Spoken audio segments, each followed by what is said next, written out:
Radio Bulando Vata, Mekauti Kenda Vatamai, Mai San Francisco ki Burubura, Sema Mai Ngai Waseayani.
Ana radio mbulando vata wakambula tiko yani venga na vono ni sema tiko mai kina and I kavi ni moni tendendai ne karosanga vula kawani singa ni vula July to toka tuna nraki and na tomba levungo San Francisco o waka mure tiko na tukutuku and na vese vurubura and mbongi au ngai rongoda tiko ni ngo and dua na vula tuku ni tiko ni vula kata ndua and I wala tukutuku ni ke vurubura.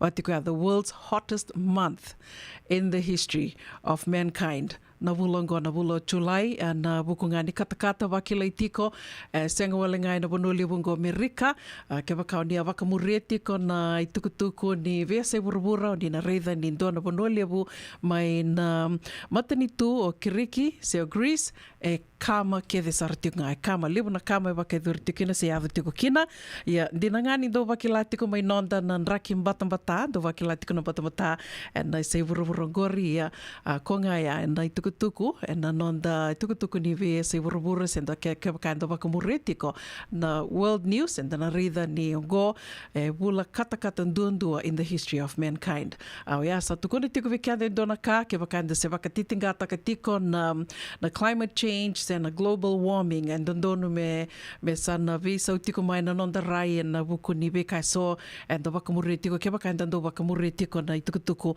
senga walenga na nonda bonua se na bonua enda tiko kina ke bakame reitha na itukutuku na veka ya tiko na vese burubura ke enda sana rauni na vakandina dina takatiko kina na vesa unin raki se na global warming na climate change ka vetala no takisartiko vakalevo etuna ka menda na vakaidora me rauni na longa vinaka tiko kina vakabimbi ke vakande tiko na vanua ka vakile tiko kina na kata na tonrani singa senga ni se vakile vakandua ngai kila tiko senda konga tuko na tiko it is the hottest month in the history of mankind na vulongo kanda wakila tiko na vida na madha sauti o tuko na tukani ni Gevaka dina takitiko ni navana singa kata ndua esenge vakilai and another burubura to dako yengo auronga the tuka nambongi. It has been the hottest month in the history of mankind. Yep, sema ni vakadava na ituva kininraki and avivo no eso ni sema rautiko mekina and kavi vinaka ni moni tienda yo nuitaka ni mbula vinaka tiko ni longa vinaka tiko ni na dhakavi tiko na veka ke de sara etu karao ni ndana vakaidora me rao ni ndana na maru takitiko kina na nonda mbula na singini kua au waka ndreta takitiko mai so na kami ureda se thawa saramande bimbi na singini kua se roni o waka samutakitiko no vosa wawalang. What is the significance of today? Moni tine karosanga vulkavani singa ngai kanga mbasi kadhakinga mai. Today has infinite opportunities. Kani balbalea ni kua waka tau sartinga vekiande andundua na nonda waka yang takana singini kua na nonda rawa kai na singini kua au kila ni na lebutu na kai wabuliti kenda tu na nonda ituba kini mbulan beka se na veka anda laku duromatiko ia wakatau sartunga ke veka anda yandundua me tu vinaka tunga na wakasama na elonda mena vinaka tiko e na tosa vinaka na toso kede ko sureti kim ni menda na veto mani tiko ani na nonde wasi ni ngona bata e na kavi ni moni tende ndai na nonda ngona bakarutaki o yani sivi toka na vai na tini na miniti mai verton Regional Pacific Islander Task Force kan gala ki tomani talituka ni na vivo saki ni rondo vital no tiko ke Mrs. Tetilia na tini ni oti toka na lima ni gena na makitiko mai kina tiko talenga ni rongo mai val ni songo ndo lewena tiko ani na nonda programa ina visinga ke na sere kan do ve wase takatiko na ve ulutanga so ndo mai wase tiko ani na nonda e wase ni ngona vata na visinga me vuketunga na nonda toso na visinga kamena ilututu ni tavi vanga ngaravi tiko se venga na vono ni sema tiko mai kina na kavi vinaka ni moni tendenda yo sura tiko minitiko ke bakau ni senge sema tiko mai vakandua sema mai nge wase toka yani na nonda wasiningo nongo na nonda vato ke rautalangani ni subscribe kina nito YouTube channel dau makasara na buke tiko na ken tosu tiko sen ken vakatete tiko yani na itukutuku member leto tiko na nonda vato na radio mbulando vata San Francisco me kauti kenda vata tiko mai nomni tokani go una vuninda kua kanda na veto mani tiko yani mela kia dhova sara tiko na vitu na kaloko na kavini kua vakambula tiko yani vekiom ni kia sara na sema tiko mai na kavini kua vekiom ni ngeli rongoda tiko na programa ngo se na katukatoni ngo na ngona dava ngau ngeli rongoda kina ni mbula vinaka se rengono veva kambula talitungani kina ve barada apete nui taka ni tosa vinaka tiko na venga ravi mai Menlo Park vakatalinga kina ve Pisco Buandreu vinaka vakalevu na sema tiko mai Frisco and the Frisco Roadworks ngango na sese vinaka vakalevu na sema tiko mai vakanui vinaka tiko ani ve kimdo na sese vakatalinga kina ve Taniela Tavua vinaka vakalevu mai Korolevu mbara vinandronga ndombula vinaka vakambula talitingani ve Nandua ke Mbumbu Joe mai Pedaluma nitaka ni nrombula vinaka tiko na vitinani me Pedaluma vakatalinga kina ve Falena Iva Mere Mangiti vakanui vinaka tiko ani ve kimdo mai Sacramento vakanui vinaka talitungani tona mai Sota na moni Madhango nitaka ni ndombula vinaka tiko se venga na vono ni venga ravi tiko kina ana kavi ni koa vakanui vinaka tiko ni ndana venga ravi tiko ana matandrendrende.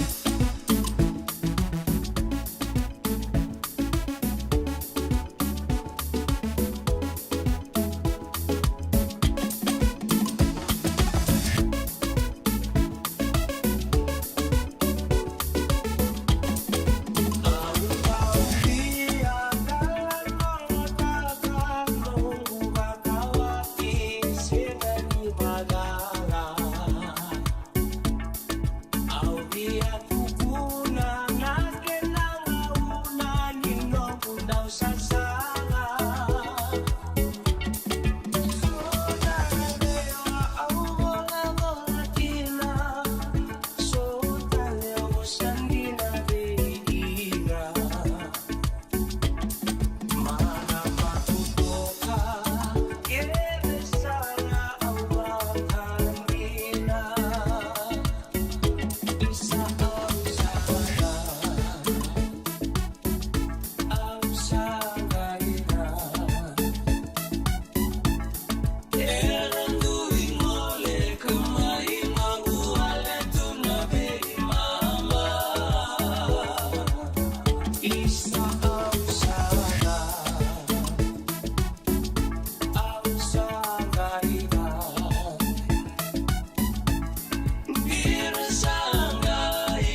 sotakina Osa kede au sikalutukina Bangundondo mosabu wa malendina Isaratu mata kaci-kaci Aunandau nanuni ikotuyani Mandreva momano mundau lomani Ambole ameungalo asayani Leka-leka nondaru piko bata Mula tolu koleweni nongu sala Makana numana mubosa yala-yala Kotukuna mendaruna bau bata Isaratu mata kaci-kaci Aunandau nanumi ikotuyani Manreva momano mundau lomani Ambole ameungalo asayani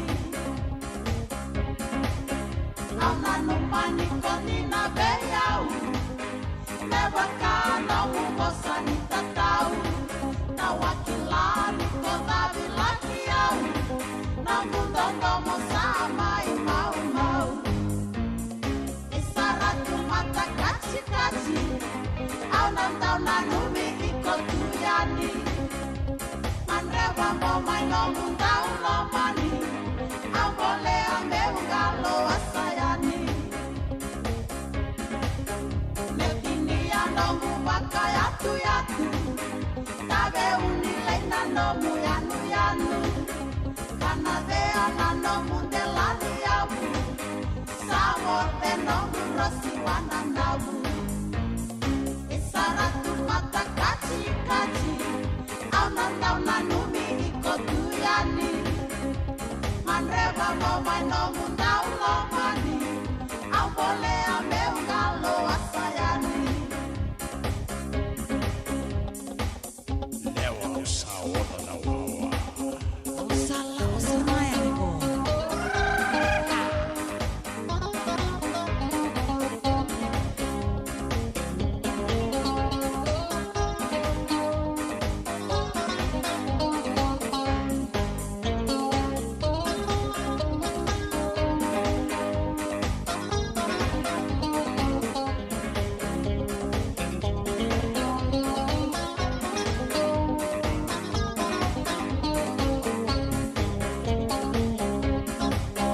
Leka-leka nondaru piko bata Mula tolu koleweni nongu tandra Bakana numana bosani yala-yala Kotukuna mendaruna bau bata Isaratu mata kaci-kaci Aunandau nanumi ikotuyani Manreva momai nomundau lomani Ambole ameungalo asayani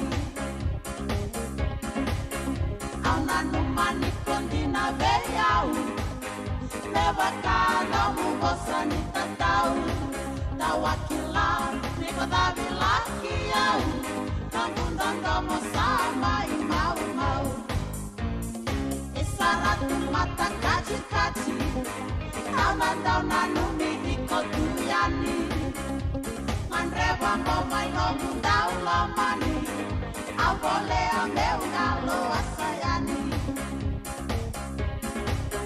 Netini anongu wakayatu-yatu Tabe unileina nomu yanu-yanu Kanadea nanomu delani yabu Sawote nongu roti wananau Isaratu mata kaci-kaci Aunandau nanumi ikotuyani Manreva momai nomundau lomani Ambole ameungalo asayani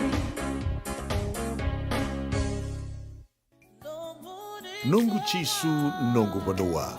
Dorongo na vima mani ono kina vitu ene kawni bugululu we kemadawa California. We mani rua ene kawi kina tolu ene singalewu ni lotilewu we kemadawa viti. E warotaka na New Methodist Christian Fellowship USA. Rongonde ene radio mbulando vata San Francisco me kauti kenda vata mai. Nada mo sarama da me huli kina dono no life insurance policy mai ve Lincoln Heritage. Sinang ayaw sa nagkakil ni Turta, nagkatil kabitu ni Akostita na 2022 au sangir takasarabiri ni tauna ne kavinga ya kila mother tinga ya sala ko mana check e senga tale ni biara senga saranga ni biara palilai in time saranga mai so dan tele warga tele tunda warga ko tongo au sala ro bengo pam binaktak na kambani binakang na heritage link ni ngone binaka saranga senga tale ndo na kai wakatara tutu na kena baka na kena pepo work ni tuta kame so mi nda kila kena timbe na vaka sen tu bi kena ila buli waya nda samu kina kisi na ni maron kina ngona mojuri palimbul kakina kar taka wando na inso Baya sarangana buna. The Lincoln Heritage Life Insurance dodonga e so muna claim na loma ni rusang bulu kabanewa. Kaya sa rona ba ki otin na polisi ngaya na lenga di ko na beba sa oray. Dawi mati sa siyanga. Raw sarana baka leo fo mo na telefoni. Text mai kina was seva walu bandu wa tolu 85 ena kena itutu kumatelalay. Mandreba na beibuke ena kena somi na namulibo seneges kita urani bukiiko. Girita mai na empower ena ono rua ono saiba dua liwa ono. Radio Bulan Vata me kauti kenda vata mai San Francisco ki burubura. Sema mai ngai wase yani.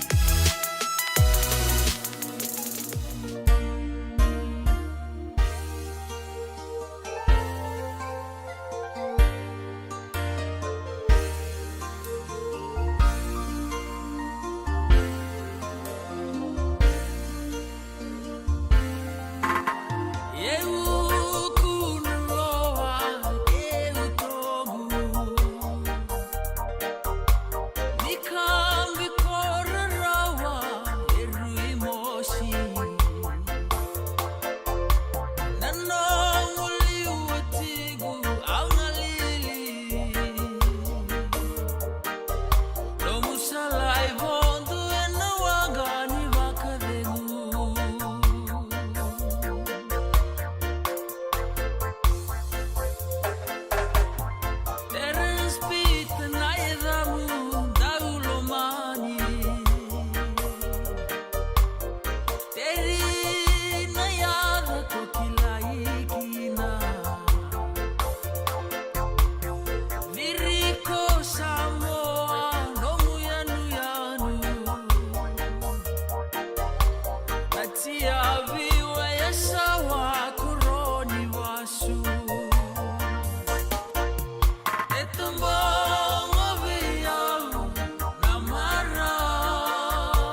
Totoka nei tabi se roia mai veritona wonga ke munia. And kawi benaka ni moni tendendai sa mai vota kina goi rusanga bulu ka dio na miniti me vana ka loko ka rusanga bulu ka vatiko ni singa ni vulu chulai o ni taka ni o ni mbulu benaka tiko venga na vono ni sema tiko mai kina and kawi ni kua mataka ni kua singa levu ni kua sembongi levu ni kua beke mdo mai Ingilandi waka nuni benaka ni tosa benaka tiko na kena ngaravi tiko na itavi and vevo no ke de sara and the sema tiko mai kina and kawi benaka ni moni tendendai dona kairo ni ndawaka dina takngona kena sa wakararo takitu na ni tostoso na non di tostoso na bula na visinga o ia na kena sa wakararo takitu na non da wako i lavo na non da vitala noa ke wakaenda ngandreba na vivu ke se sombeka na son wakamadhala se na wekai so and the kila e sa rau ngani da turanga mai na non da taliwoni and tambaka ngai ani vida na vosa senda lako ngai na app sa rau ke ditu na ka and wakainga takatiu kina na non da taliboni na madha sawati o reitha ni vida o kileira lakdak mai na Facebook nei wala mata watiko ngo na kaira wala tiko mai o sa waka ngo vida tiko virto mai viti to wala tiko ni to sa tore vida sanga bulu na undolu to waka bina ka tiko ni sa lako ya ni vida na undolu 5 na undolu ro na undolu na non reto empaisa o tiar to sangi waka bina ka tiko waka bina ka tiko indua na marama sindu na turanga e watiko ya sangi rede tiko ni vida lako daki tiko mai na nongu i wala mata ni watiko ara wakamera wakarita ka tiko mai na non waka binaka ngai reda bango indua na tadingo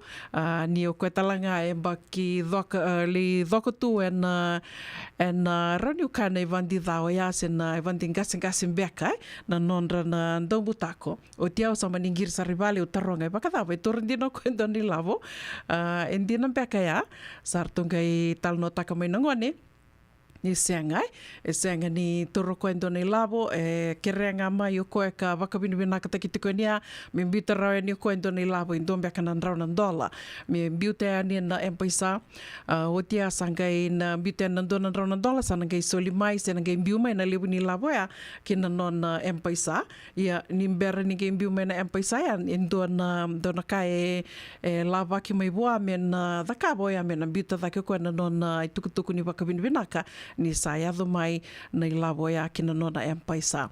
Ngai sengo lenga ni o koe o ke lani o ke mdo talenga na sema tiku mai na kawini kua se o ke mnina ngeli rongo ati tiku beka na porokaramongo.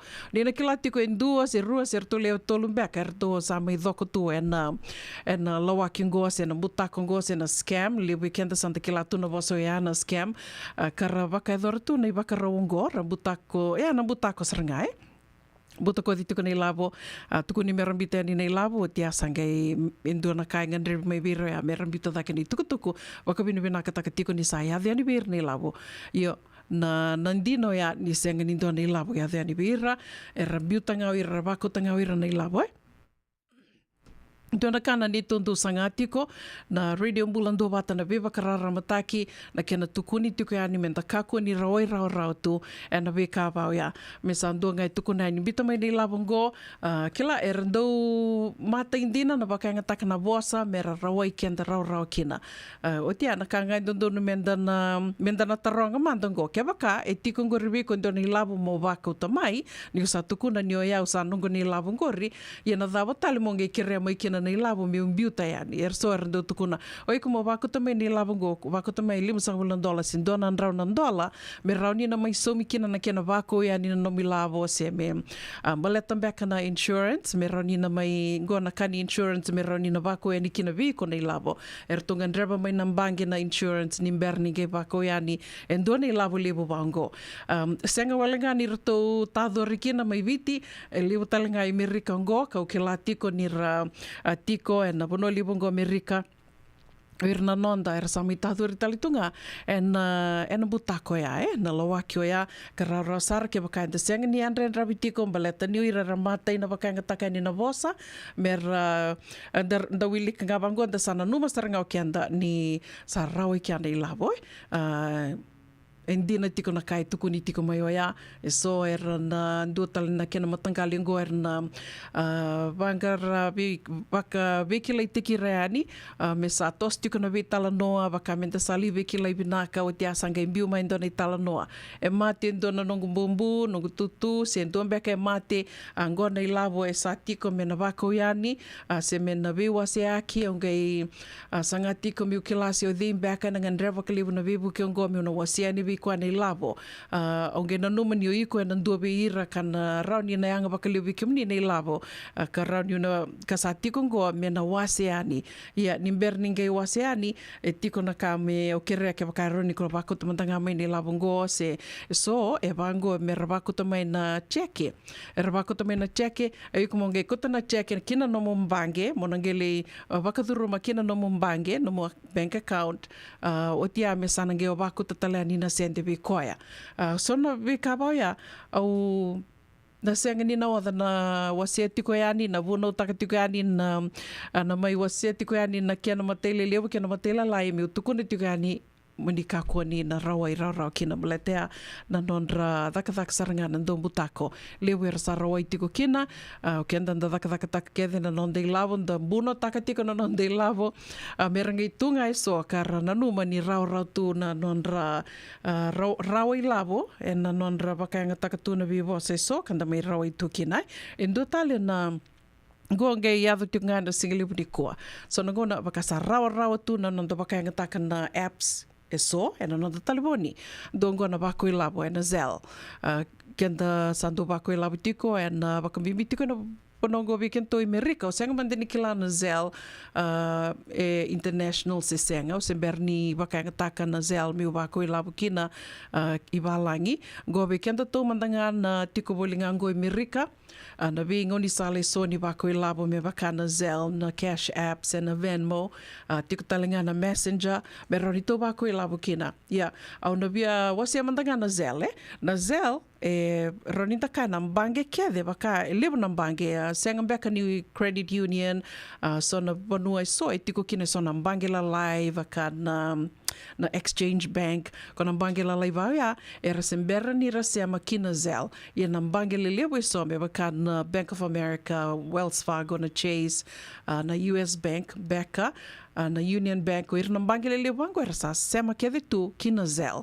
Ko ia nangoni sala rau ninda bako i labu kina. Ia dona ka au bia bakana numinga ni kina au bia me wasenga me roninda na yandra tiko kina niko sa bako i labu na Zelle mo ngaro na sara na kaibe na ka kina ngo ninda ngai bako i labu na Zelle ni mbera ni lako ni labo ena basika vaki mai na no mutaliboni na tuku ena vamingo ngo na namba ni kango e volai tiko listed on Zelle as this name ena volai tiko na yada ka beautiko kina ena Zelle monge mo reida rawa ni toto bata saranga ni ko iko bia bako i labo tiko kina yada batanga ka basika vaki mai o ia baleta keva kai senga ni ongarona na nomi labo na lako tale kina dua tale keva ka mandanga iko vakasam taki ko dalata mandanga indona namba na nomi labo na roni na lako tale na roni levo kalonga tale kina indua ka senga tu ni na maka me laka ni viko indona labo levo awase tiko ni go indona no tokani Wole ana nona tikite me lako i viti. E sangati ko koe me lako i viti me wuko i viti ana lotu lewongo ndonga na lenga tumbo koso ni matabu wale me ngole kine i viti ana lotu lewongo.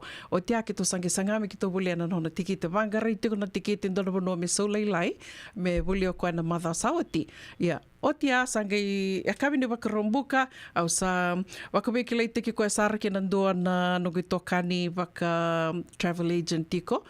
Sama ni sulia saramai wai dona i sau na dona tikite ka saubi na kandina bakambimbi da kelatu ke bakani sa last minute sa bogai vida na singa menda lako kina da gebe boli tikite tiko sa ronio dak tangai kia sa na vasar tonga ya na saulia boni tikite mani dona i saubi na kambi tamai na turanga ngo na nungu tokani na travel agent pita mo koe sama ni robital no saro sa tun robital no ro dak takium ro yani na no boli tikite ke na veka taliso me baleta na nona i lako.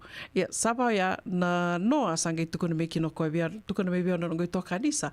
Au sangai mai reida tikongo ni tukuna mai o ko na travel agent ni senga ni sember ni aveani ni lavo. Ki ro sangai vital no taka ro sangai reida ni avala na namba ia solia mai o travel agent.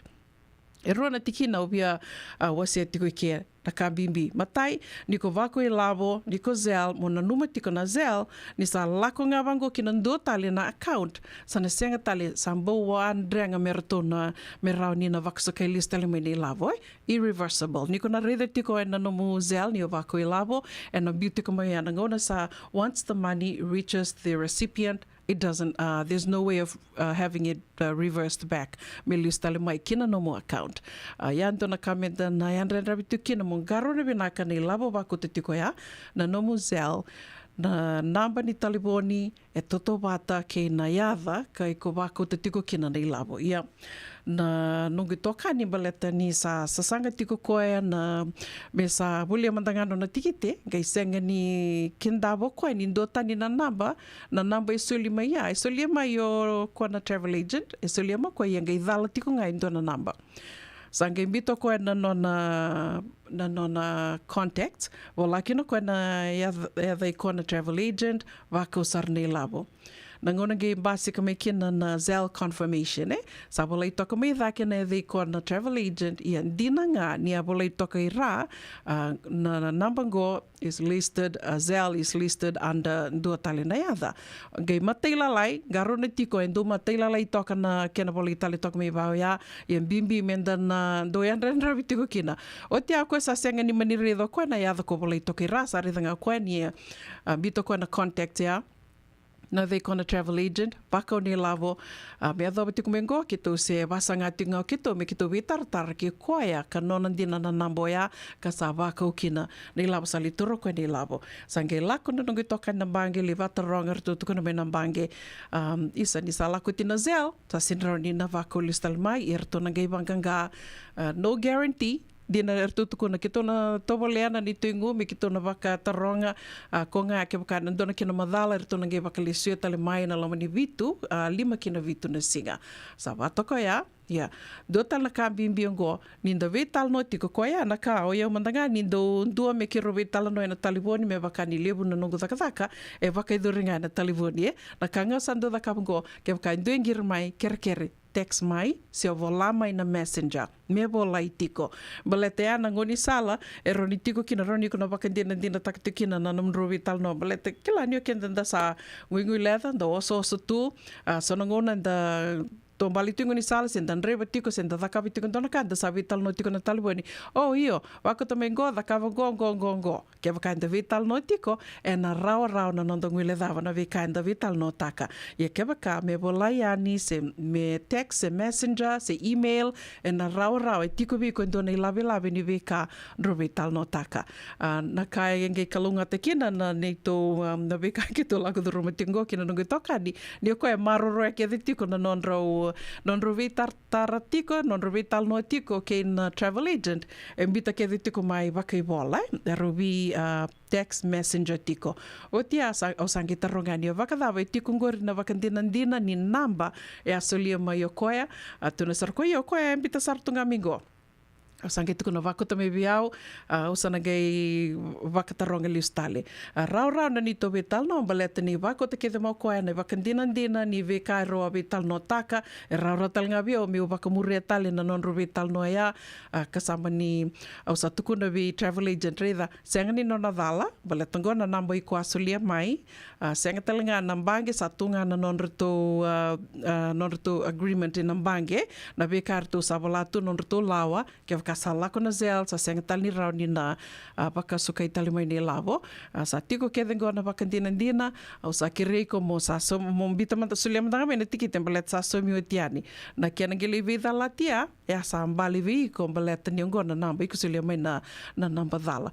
I rua na ka, garo ni tiko na nomu Zelle, ni ko wako i lavo, whether it's Zelle, Venmo, se Cash App, make sure that it's the right name, e lako bate tiko ki na namba, i ko wako te kine ana i lavo, kene karua, we tala noa kede, me wake wala se me wola i tiko mai na text, na messenger, se na email, ia ngā na ngoni sale rauni da ke wakain dona ka minda nangi wanganga leo so tale, sa rau tu ni tu na i wakandina ni na munro we tala noa ia. Ke wakain dua enge mba mai, senga ua senga ni tukunango, se ua senga ni dhakawango, e rau ngā, wakalek tangana we tala noa, wako tali ustali wa screenshot, wako tali ustali wa na we ka anrua we tala noa takai. So ngana ka minda na Andre ravitiko kina wakambimbe na ngona nda sa lakaduru matungo, technology, everything is there. E rau sa wakararo takatuna nonda mbula na nonda i tos na veisinga. Ia o kenda talanga ndondonu menda sana i Andre ravitiko na ve kala lai wangoa. Au nui taka ni rauni na vevu ke tiko ya. Sa watongo i tine ka vana mniti me vana kaloko. And radio mbula ndo vata. Vinaka na sema tiko mai na kavini kua. Na numa tiko nga. Ke wakao na via linga mbata tiko. And i oti ni singa ni vulongo. E ana moniti o wambuta na moniti na madhao katu mai. Rauni nandua tiku kina veko nandua nan rau nandola na ilawa ni Amerika.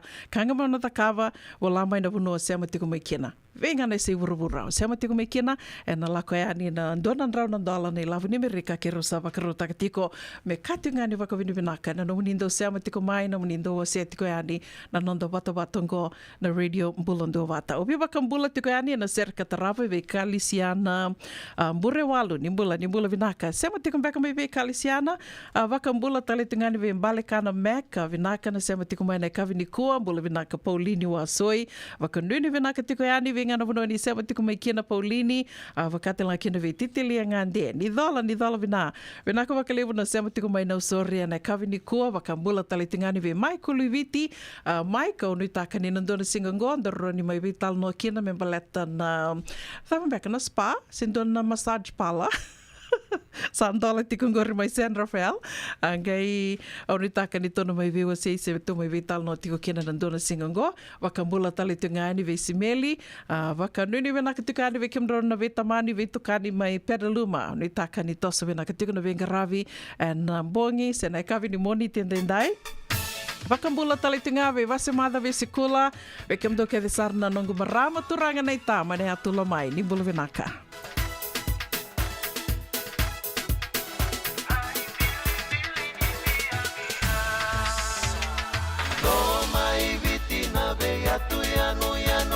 Soka na kena salu era dumu erangito dange tumu anana rarawatan dina turikani kabu resu kaya ramai erangito tunangone niloma resu kaya ramai rain bili nindia bia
Endona mate kuniti wale wekenda mana wasa Pasifika na hepatitis B.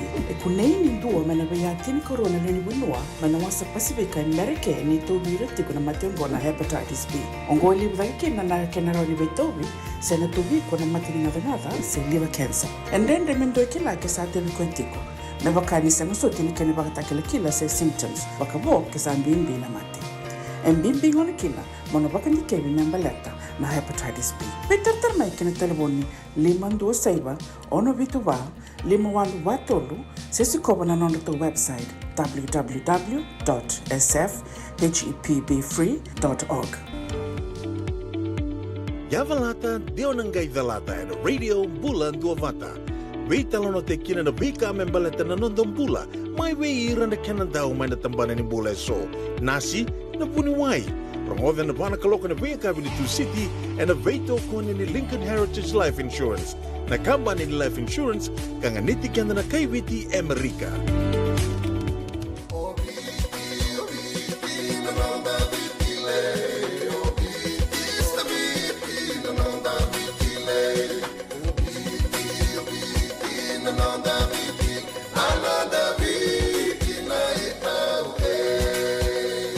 Na nonda viti ke ngasini buli paulange reki rongodi ena 5 na kaloko ena kabini lotule ve kemudo e Amerika tini karona kaloko ena singale buli bakarombo ve kemudo mai viti ena radio bula tua vata San Francisco me kauti kenda vata radio bula tua vata me kauti kenda vata mai San Francisco ki pura sema mai ngai wose yani.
Ana radio mbulando vata mai rto ve maro vaka maro takitiko ne ave kianda nei lau na sendo moni na kavi bena kanimoni tendendai sa mai vandonu ngona kaloko seretika mani na nama kitinga mai 7 vai na tini na miniti na de wasini ngona vata kerto na Regional Pacific Islander Task Force and na veka soer tondo ngandreva menta mai vakarara matakitikina se menta mai kilatiko kenda na tiko politiko ngo and bonoli bongo Amerika kandongole mai and ve matanitu mai na wasa Pacifica ve matanitu vaka wasa Pacifica sen South Pacific Island communities kanta sami waka tiku ke.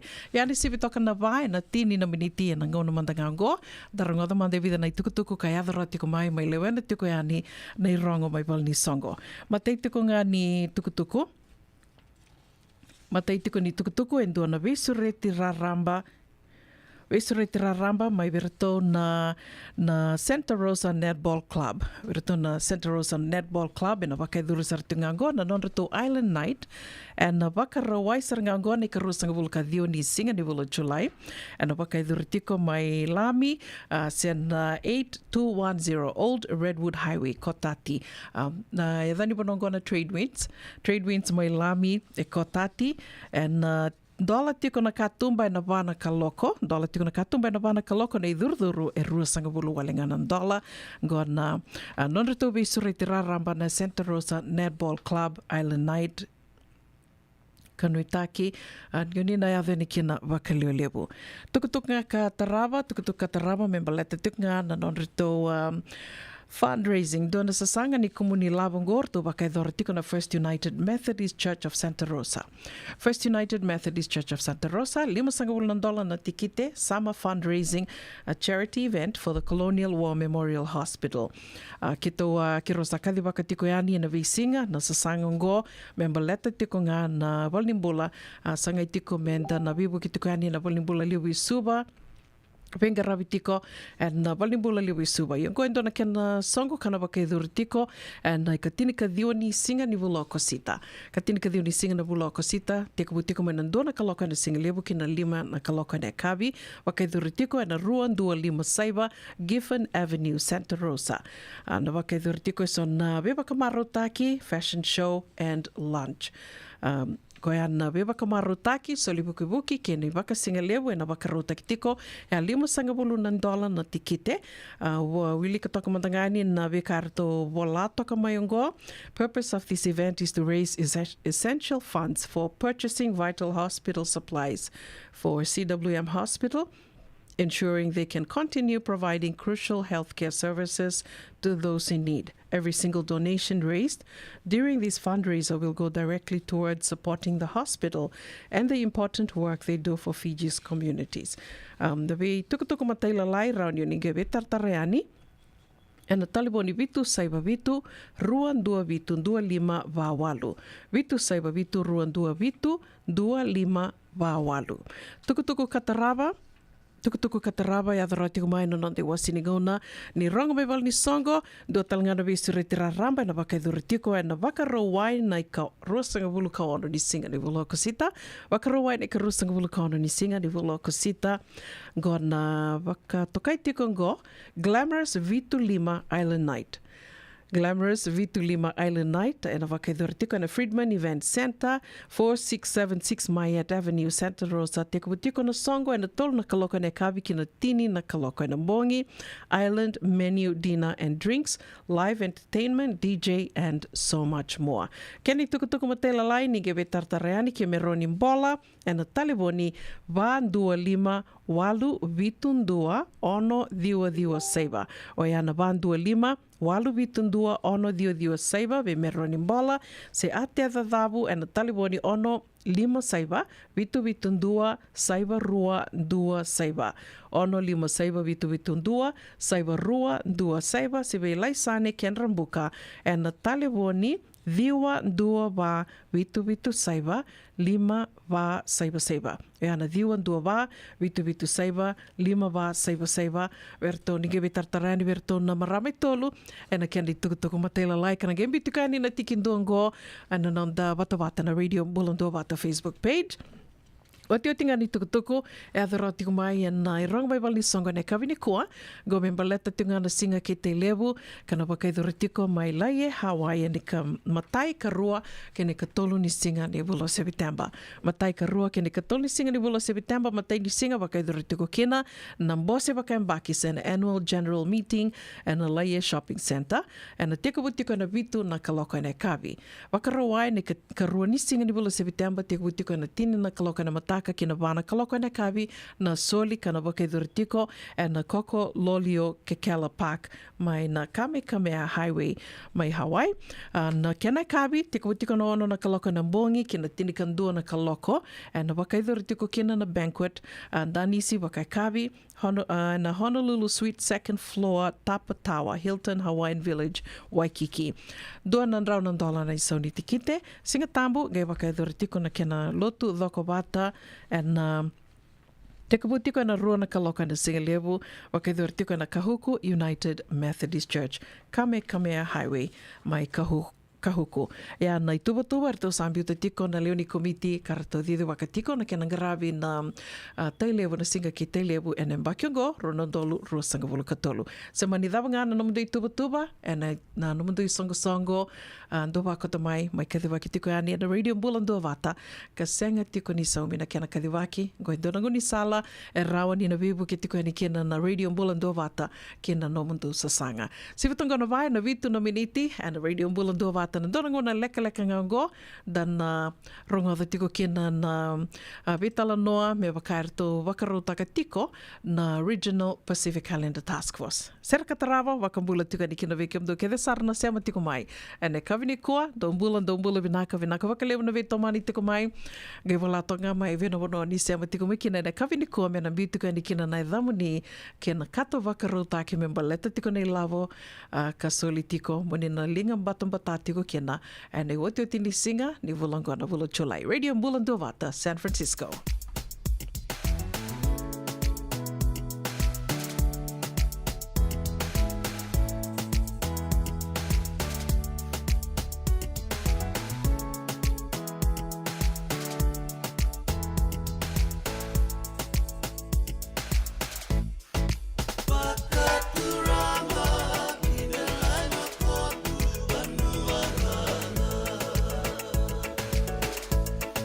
Isa me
Ana radio mulando watar to mai veva kamaro te kitiko ni avi kenda na the kauni mana hene talanoa ni Dele Makoto ane kawina ka ni moni tindendai sa sivitongo na vai na tini karua na miniti non de wasininga na wakarotaki kartondo vitokoni tiko mekina na Regional Pacific Islander Task Force. Ongo na programo Warotaki man Regional Pacific Islander Task Force and a radio mulando te San Francisco na kauti kenta patamai.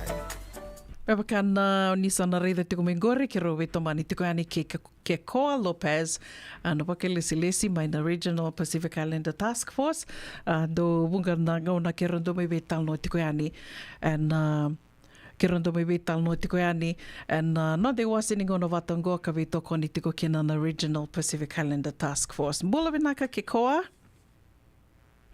Hi everybody, Bula vinaka. How are you doing today? I'm doing good. You know, it's the first day back from the weekend, so starting to get into gear for the week. Always a struggle, right? I know, always a struggle after a restful weekend, but I'm doing good. How are you? Great. I'm good. Thank you. How was the weekend? Any big plans for the week? The weekend was good. I went to my first Oakland A's game. Wow. So, like baseball. Uh-huh. So I haven't really done a lot of baseball games since moving to the Bay Area in 2018 from Hawaii. So it was my first sort of thing. Did you enjoy yourself? Event. Yeah, it was nice. My partner and I, we mostly enjoyed the fireworks. They have fireworks at the end of the baseball game, and we won. So we beat a Texan team. So Great. It was nice. But doing well so far this week, Una. Good stuff. Thank you for being on the show, Kikoa. We're always grateful for the Regional Pacific Islander Task Force and all your help and support in getting this platform going, Radio Mbulando and trying to help our people, the Fijian community here in the U.S. So today you wanted to talk about the Asian Americans for community involvement. Can you tell us a little more about that? Yeah, so Asian Americans for community involvement, they're just shorthanded to AKI, just the acronym AACI. But AKI and the task force, we recently started to reach out and collaborate and talk more about us helping to spearhead their efforts to support community health worker trainings in the Pacific Islander community specifically. So basically from meeting with their leader, apparently they received money from the to essentially start training of Pacific Islander and Asian community members. And so this funding stream has been, I think it's like $1.6 million in total they have received. And so they received that money over 4 years. And so they are only now halfway through that funding period. And now they started to reach out to the task force because they know that we work with Pacific Islander communities specifically. To start to see how we could collaborate to train our Pacific Islander community in Santa Clara County on these trainings. So that's mainly Una, like we're just now starting the early conversations. And this is a little different from the Foothill Community College training program that I talked about last time we were here. Oh, it's not the same? No, it's not the same. So rather than having 6 to 9 month period of taking courses and learning about health and community health work for the certificate program, these AKI courses are much simpler. They're just a one-time sort of 2 to 4 hour long courses that you will just take, and I think it's mostly for your own edification, like just learning. Great. What the whole work of being a community health worker looks like today. It's kind of a very new field. It's essentially somebody who's in the community who wants to help other community members in their same sort of ethnic group or racial background, but really trying to be that advocate for them to access healthcare, access programs that the counties are offering, if there's any programs for like social needs, diapers or food, that just linking community members to supports that are available. That's like what community health workers are. And so I guess, it's now becoming a thing that people are or organizations are paying for, or systems like Medicaid, they are now reimbursing for community health worker work. All of which to say that it's a very new field in the United States, and basically our Pacific Islander community can benefit from training in this field, this new field of kind of connecting community members to resources. That's a job. That's a whole occupational path. So I think the task force, we're trying to kind of keep mind of that kind of workforce development pipeline. We always want to try to improve our Pacific Islander community opportunities to get trained, in the health profession. So I think that's kind of what our focus is on That's right now. great. That's Yeah. great. So, okay, so you said it's not the same thing that as the one we discussed a few weeks back. So here we are. You said it's about 2 hours to 4 hours, Yeah. the course itself.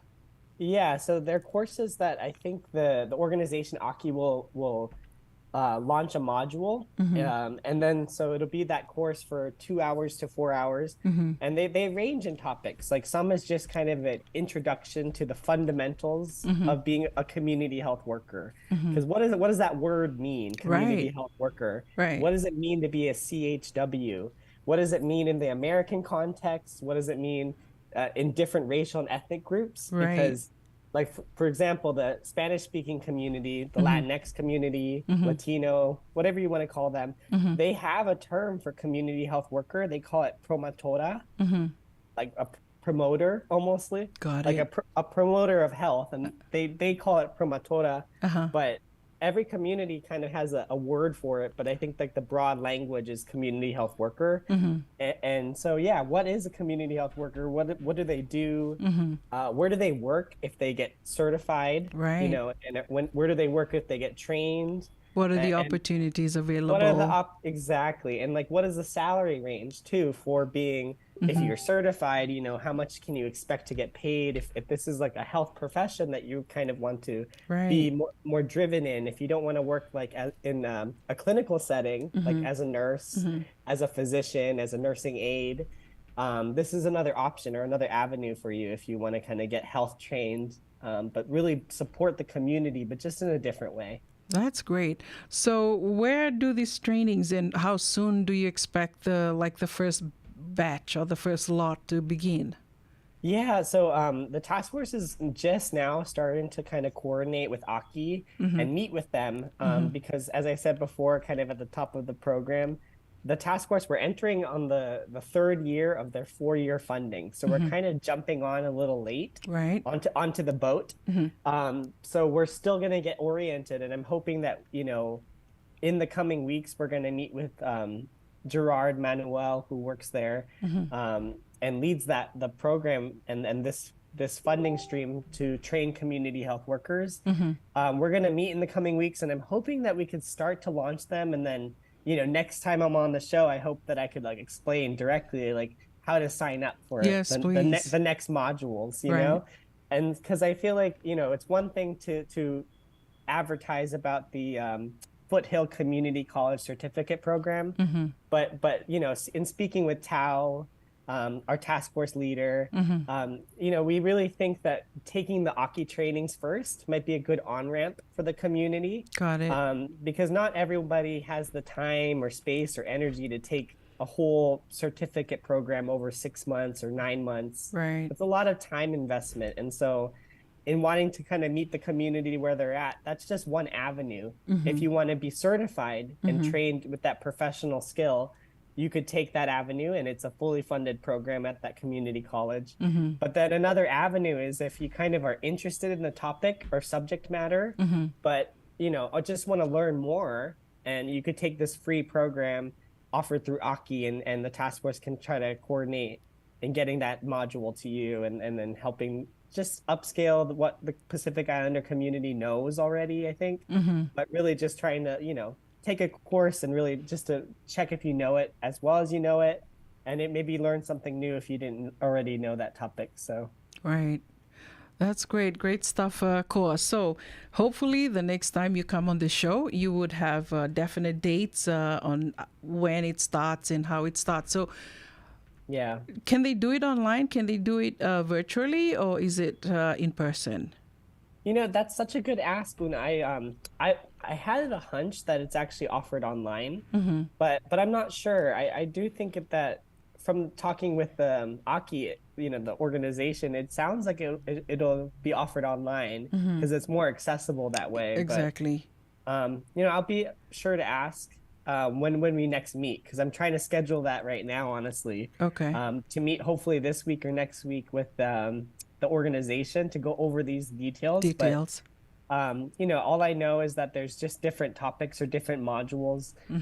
Like the fundamentals of like what CHWs are is one example, but they also have other trainings about like chronic disease management. So like, trying to maintain your blood sugar, your blood pressure, just managing the diseases like diabetes, hypertension, and that kind of thing. There's also trainings about intimate partnered violence, so like domestic abuse. Domestic violence. Yeah, which is a very difficult topic, I think. Right.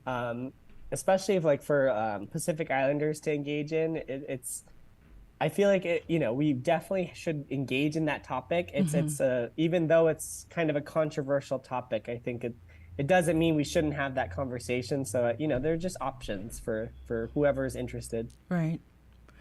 Great. Thank you. Thank you, Koa. So I'm hoping that when you do get all these details that, it's something that people can have access to online, just because our people, we know everyone's busy working. But let's say I'm so busy, but I would love to be able to attend. I'd love to be able to kind of add this to my resume, so to speak. And if I could do it virtually, I would. And that'd be great. If that's something we can do, then we would love to be able to have you back and talk about it and like really kind of rally our people. So, get them to get in on this course. And you said it's fully funded, which means it'll be free. It'll be free for all kind of thing.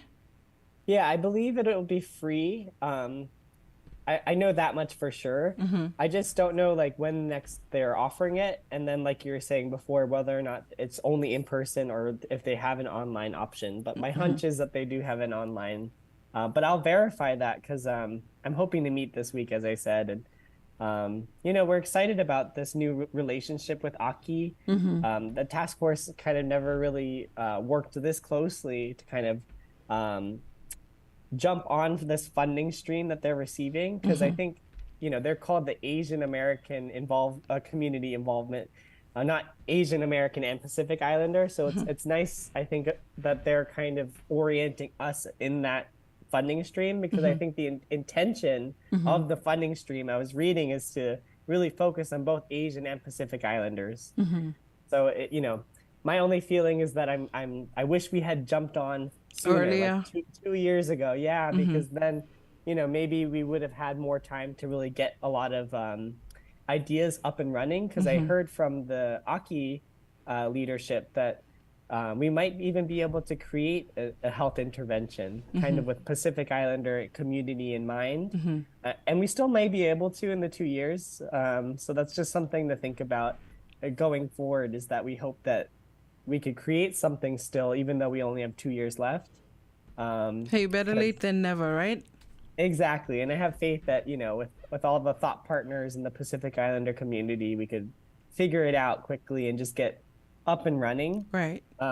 So yeah, I'm hoping to meet ASAP and then have an update for you in a Monday or Friday sometime soon. As soon as I know something, I'm actually going to also on Radio Tonga tomorrow to talk about them, just to kind of drum up interest. Great. And I'm hoping any listener, if you have any questions about, what are these community health worker trainings, like please write them in the chat, and then I'll try to look at the chat later on and collect them, and then be sure to ask Aki all those questions. Okay. I think the biggest question that our listeners would have, if any, is when, like you kind of touched a little bit on what the cause is, what community health worker is, and what this could help, how it could help a person, like kind of a pathway to, the medical field.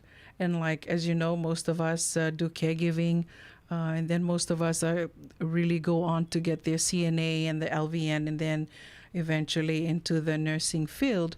But this would be great if, because most of us do caregiving, and most of us are so involved in our community, or would love to be able to be more involved in the community, and in whatever way that we can help, especially health-wise, this would really help. And so questions would be like, when can we start? Like, what exactly is there that we could learn? And like the certification, what is it? How can it help us get a job maybe?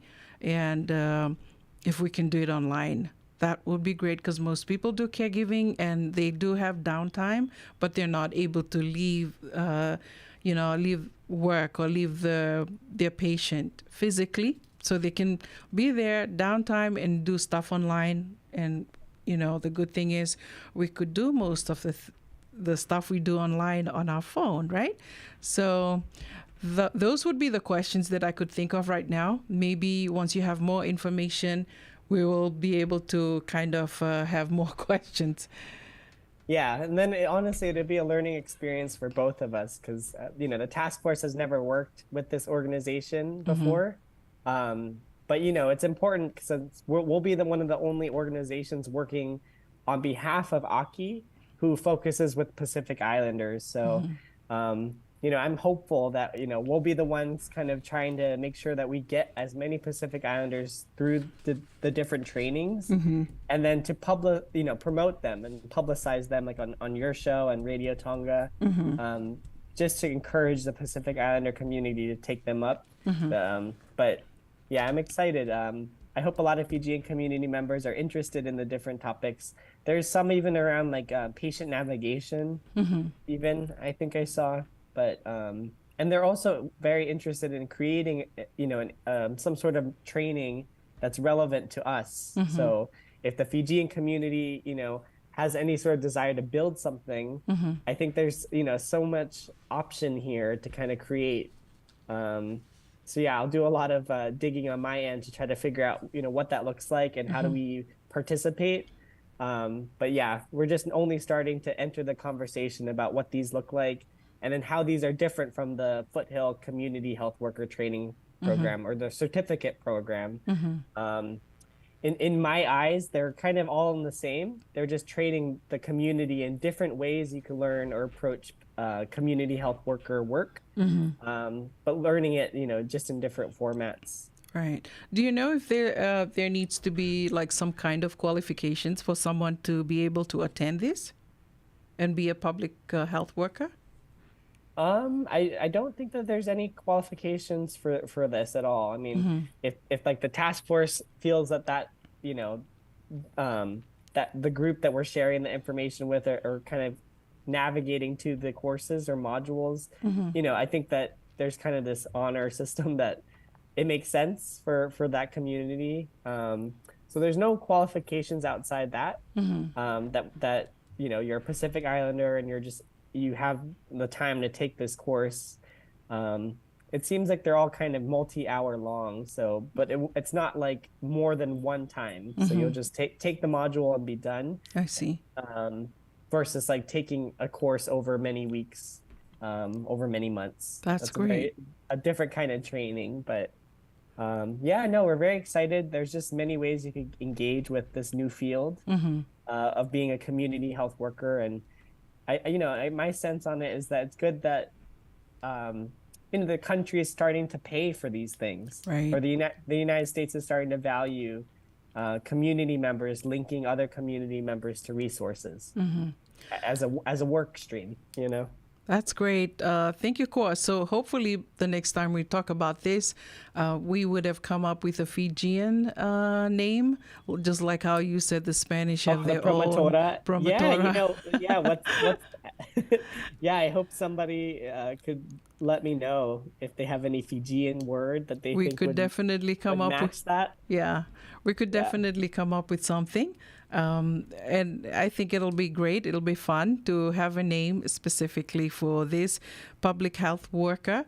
And, we, like I I agree said, with you. most of us love to help in our community. So once we get all that information, Koa, I'm sure we could rally a lot of people and to be able to do things online and become a public health worker would be a plus in our community, just because, like I said, a lot of us do caregiving. And as we know, our Pacific Islanders, we are always, and all in need of public health work, or like just being able to go in and get checked by doctors and just be on top of our health. Like health is wealth. We always talk about that, so it is important that we prioritize this. So I am looking forward to Absolutely. your updates and be able to come back on the show with a lot more in-depth information pertaining to this. Any words for our listeners before we sign off today, Koa? No, other than just please, any questions about all the different community health worker trainings that I've mentioned on the show. If anyone has any questions, put them in the chat, and then I'll try to address them on my own after the show. Thank you. Ke Koa Lopez and Regional Pacific Islander Task Force and dona songo karto mai be toko ni sartiko wakalevu and kena garabi tiko wakaidur tiko ani na bengarabi tos tiko na bengarabi na bisinga and nonda batabatongo na Radio Bulando Wata. Ongo na programo Worotaki man Regional Pacific Islander Task Force and a Radio Bulando to San Francisco na Koti Kenta Patamai. No mundau ngalubia senga nyukila sembale dina libede evuna no musanga lubia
katalei. Ia sandina sara katalei me wakai mai serta kategoni a vikianda o simi roba e katalei ni dando mi vital no takana vika so e roni no buketi kon nondambula ina veisinga se mani tambana da wanga wakai alo wakai ango wakai lavo and radio mbulando vata San Francisco me koti kianda vata tiko mai sa mai votongo e rua sanga vulu ka rua na miniti me 5 na kaloko sivina 5 na tini na miniti ke rondo mi vital no tiko ni kina ke Mrs. Titili na itini ni ke nana ma ki tiko mi kina ulutanga vinaka ni vital no tiko and Madhango kan rani na wakabura wakasama wewa kongeti mbaka kina vunga weekenda ka rau talangani na wewa kararama takitiko kina vunga talanga weekenda wakanuni vinaka tiko ani se venga na vanoni se matiko mekina na kavi ni moni tende ndai ni karua sanga vula ka vani singa ni vula chulai oni takani ni mbula vinaka tiko kai lutu tiko ni tavi da vanga ngaravi tiko ngori na vei sere ke sara e wakatangi takitiko ani na nonde wasiningo no vatongo kau suriti kamni tiko se venga na vanoni se matiko mekina ke rau ni ninga wa setok ngai ani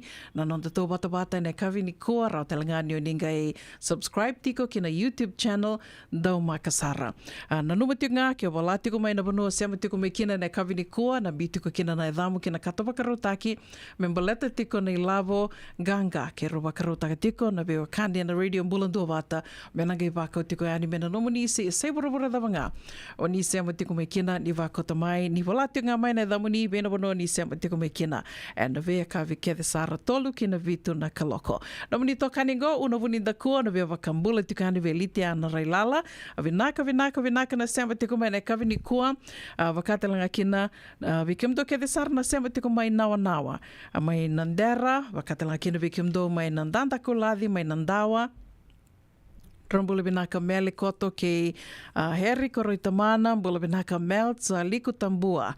Binaka bakalevu na sema tiko mai malevani, ne kavini kua, senga talani ngole thavitiki no aseli sa umaka ni bula binaka aseli, bula binaka anasimedhi bingi tambua, mai na viwa saiba 5 vitu, 9057 La Riviera Drive, Sacramento, dombula binaka mai na Kortoranga, mai Sacramento, wakatelanga kene vikalisiana, Burewa Walu, bula binaka balekana Mac, vinaka na sema tiko mai na kavini kua titilia ngande, vinaka wakalevu, vikimdo ke thesar na sema tiko mai no sorry, wakatala kina vi Paulini wa Soi, vinaka wakalevu na sema tiko mai na kavini kua, vingana vanua ni sema tiko mai kina, na vingara vitiko si vingana vanua, o ningeli rongoa tiko kina, na nonde wasi ngona vata ene kavini kua wakambula tali tungani bikamni na waka olori tiko sa sanga tiko mbeka ni na li tiko budakadaka na yan rambongi mbeka na kavini kua se bikamni na sanga isuka tiko na dakadaka ni mbula vinaka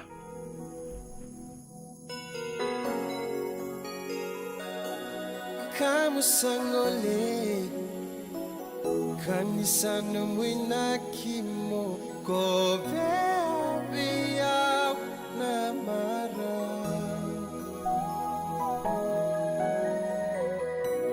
Obaka mama su Rei kombu na lo mamu memba beisa Nia lungundu di batu Motoro boleka Kuwa ni ya wakia Wakia Awa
Mangambeto kau bakasarawana lamani koro bakatu Ramani banua ya thoisa wana moniro ngota Bakairo bau bakandanga bau bakairo bau moniro ngota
Nungu chisu nungu banua.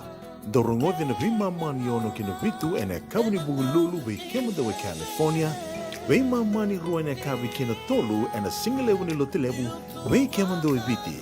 E warotaka na New Methodist Christian Fellowship USA. Rongothi ene radio mbulan do vata San Francisco me kauti kenda vata mai. E lewu tu na vima tangali life insurance e Amerika. Ka lewu talangana kena itu. Ia na Lincoln Heritage Life Insurance yang niti kanda mga binaka ito kay kanda sa may buhay tigo-tigo na buno le wungo. Kaya wala may wangande, so sa may buhay tigo-tigo tunde. O tawi matitiko si Sen. Raw-raw sara na pangaleo fo. Katigo talangan ay lawi maruroy. Lincoln Heritage Life Insurance. Nakamba ni dondo nga daw sa mga claim and na loma ni rosa nga bulo ka pa na yawa kasama niya na lenga isang oti karuan na yung bag. Sigaw mo na website kung tumugori si Textmite, kinabasi ng walu-walu-wandua, tolu-tolu-walu-lima, e na kinay tugu-tugu matay-lalay. Lincoln Heritage Life Insurance.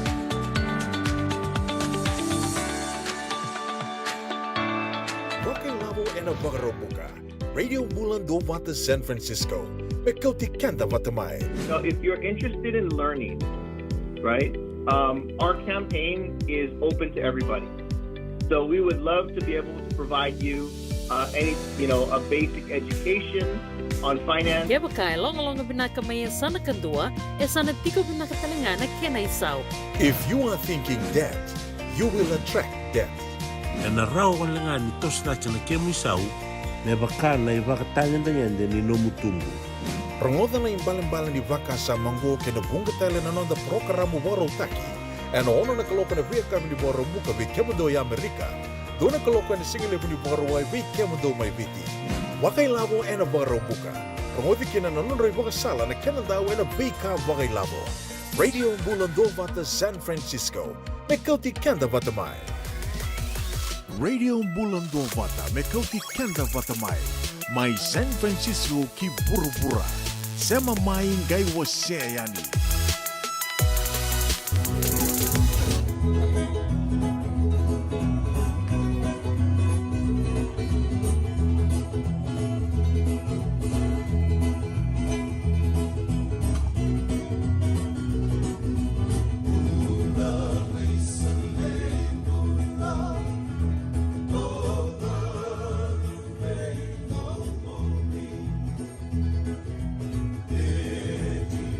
So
Ana radio bulan dua vata totokan na itavi seroya. Kau tutuk makina nangona ni sawatongo 5 na miniti me 5 na kaloko.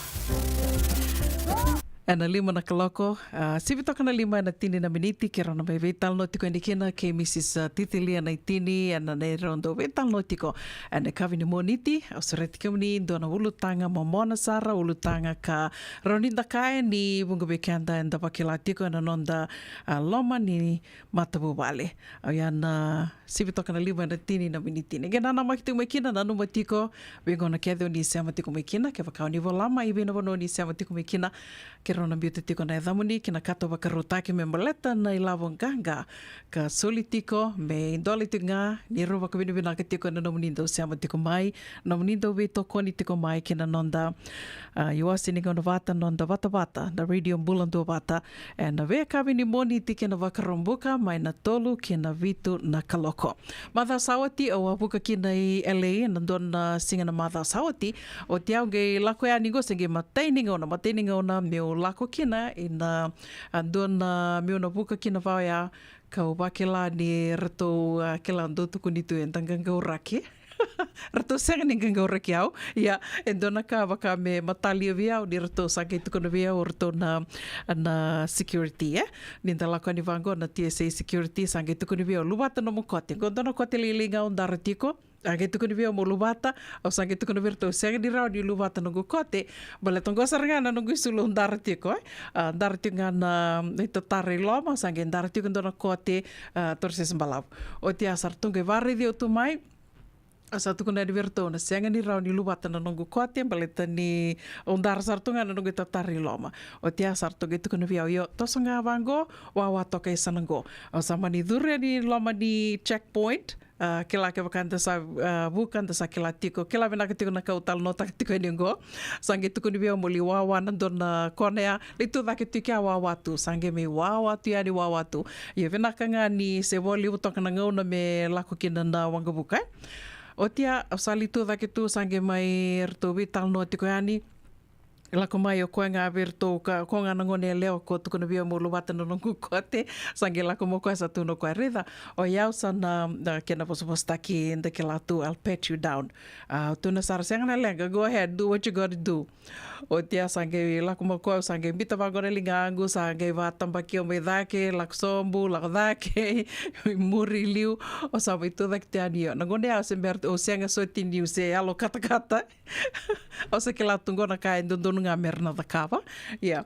O tia sa mai laksombo tatamba sombo koe tatamba dhakital mai sa sikina ala sa roko ena ndua tale na marama eru dhaka wate tiu aru tu dhaka wate tunga e verto na security liu ia sangi tuku no koe. Ngo rongo the vinaka tia ni na kai tuku no koe tuno koe. I don't feel comfortable. Sangi taromo koe. What is it? Tuno koe. Endo na kuka mea tiko i...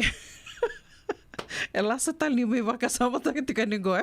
Tuku no koe, e ndona kuka mea e tiko i sarsarena. Au sa vai ni goe, ngori na nungu waa moko na dhawa tale. Kinta tale oro ni sa tuku nea ni ngori na nungu waa moko. Sa tuku no koe, I still don't feel comfortable. O sange tu dhaki tuki au sange sanga tu e o meu turi au waka malua. Bale tana kanga sange lak tu me nungu waka sama ki lau irawango ke waka ando ngusuku ko taleani e rawa ni toso dhaki tale na nondra i waka tangende ni venga ngoraki se dhawa mbeka. Au sama ni sanga o mo turi o tunga waka malua vi mama mbeka ni aua na nungu tu dhaki tale tu ki ana nungu waraka tu me ngai lako tale me indo na marama koe laka mai sa waka madhala taksara ni ngone leo na dhawa e senga ni erto tuku ni kina me wawa tuku ni tinga koe I don't feel comfortable she has something on her waist o tia sa lako mo koe ya tatamba sombunga tatamba dhaki tale tatuna koe okay you can go wahawale sartunga ya yeah.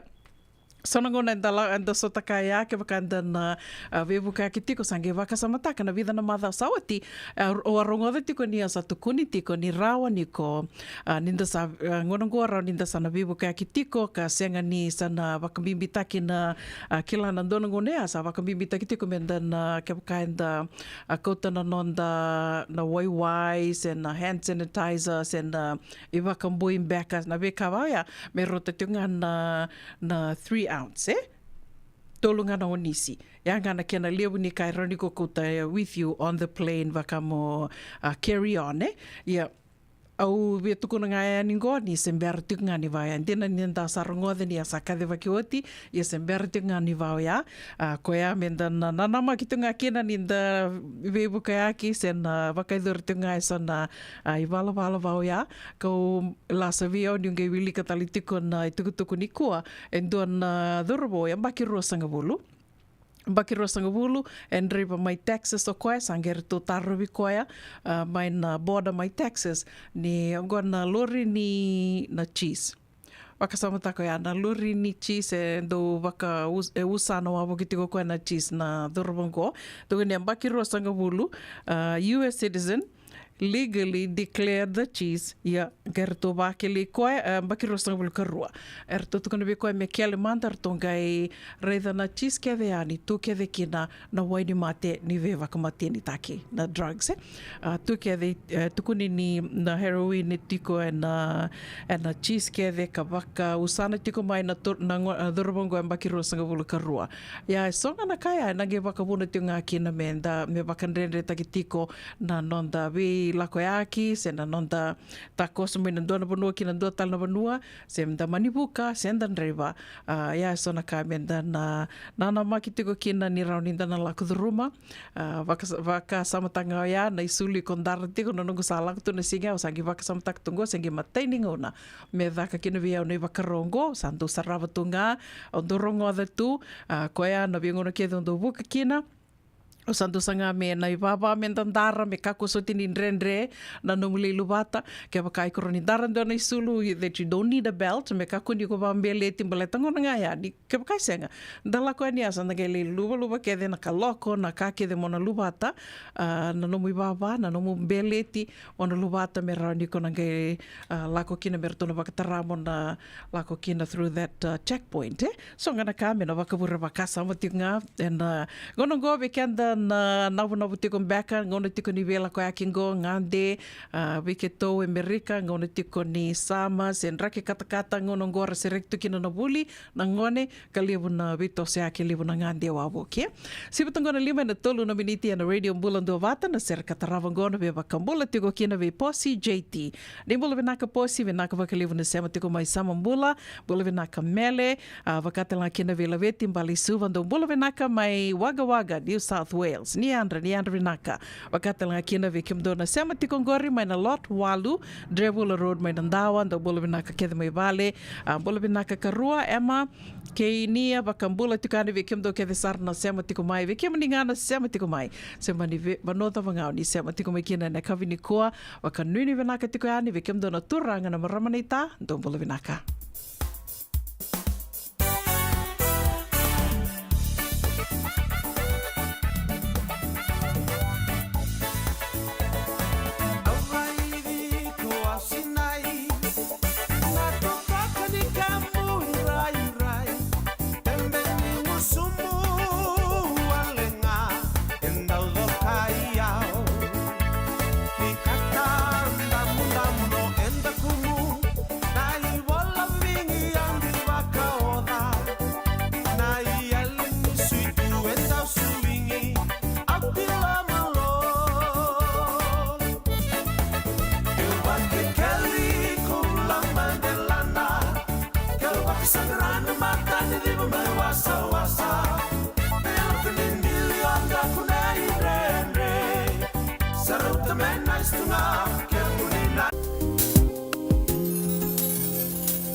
This thing is just hopeless.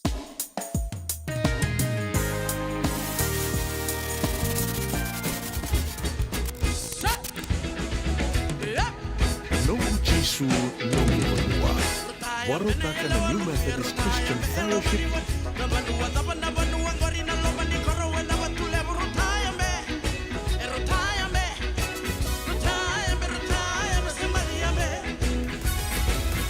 Radio Bulong Kuwa. me kauti kenda watamai.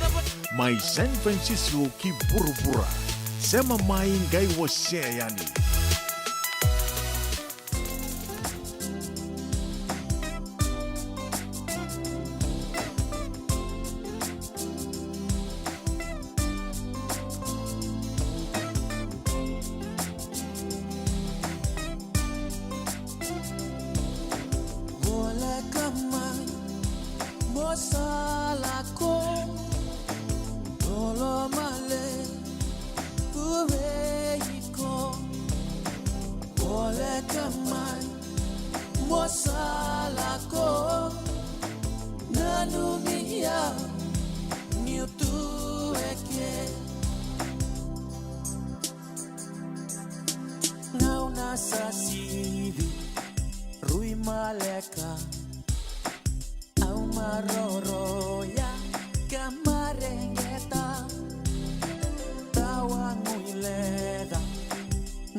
Tēnā radio Mulando wata totoka nai tawi sero e arto mai ve wakamaru taki tiko ani kena nei laulauna kambani ko te kianda tiko mai wakavoleka.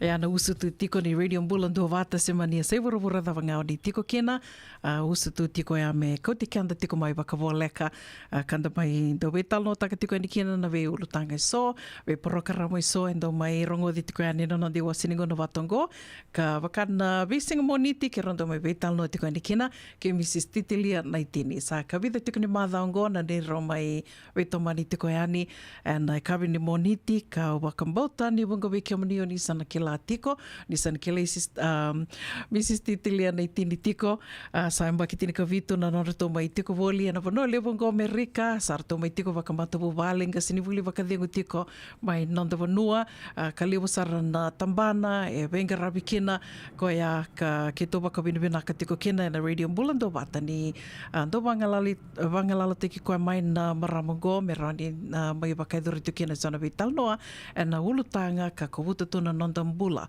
da la kuduro matu se mani teki ni nondambula dawa na ulutanga e so ke rondo mai vital noa tiko ni kina wakawina ka tiko kina vi Mrs. Titilia nei tini ni mbula binaka Mrs. nei tini wakambula tiko ani o kerkere ke rani o nige wakambula tu ngā virna seama tiko mai weekendaru e na kawini kua. Ni mbula bina kauna, o ni taka ni rongo pinakatike ni na dorbitala no. Rongo pinakasaranga. Vambula vikim do kede na vingarabiti umena radio bulan do vata. Patalakin ver no de tokani toke sarongo ni viter tiko boli merika. O irna tiko mai viter do siama tiko mai. Patalakin na ver talangana no da tiko mena via sai buru-buru kisar. Vinaka. Ni taka ni ando na muni madha vinaka vikim ni na muni madha ngo. Dina ngani a kata-kata nan raki. Dina uda santo na kana kata-kata nin raki na daw numutungan de kata-kata nan raki mai viti.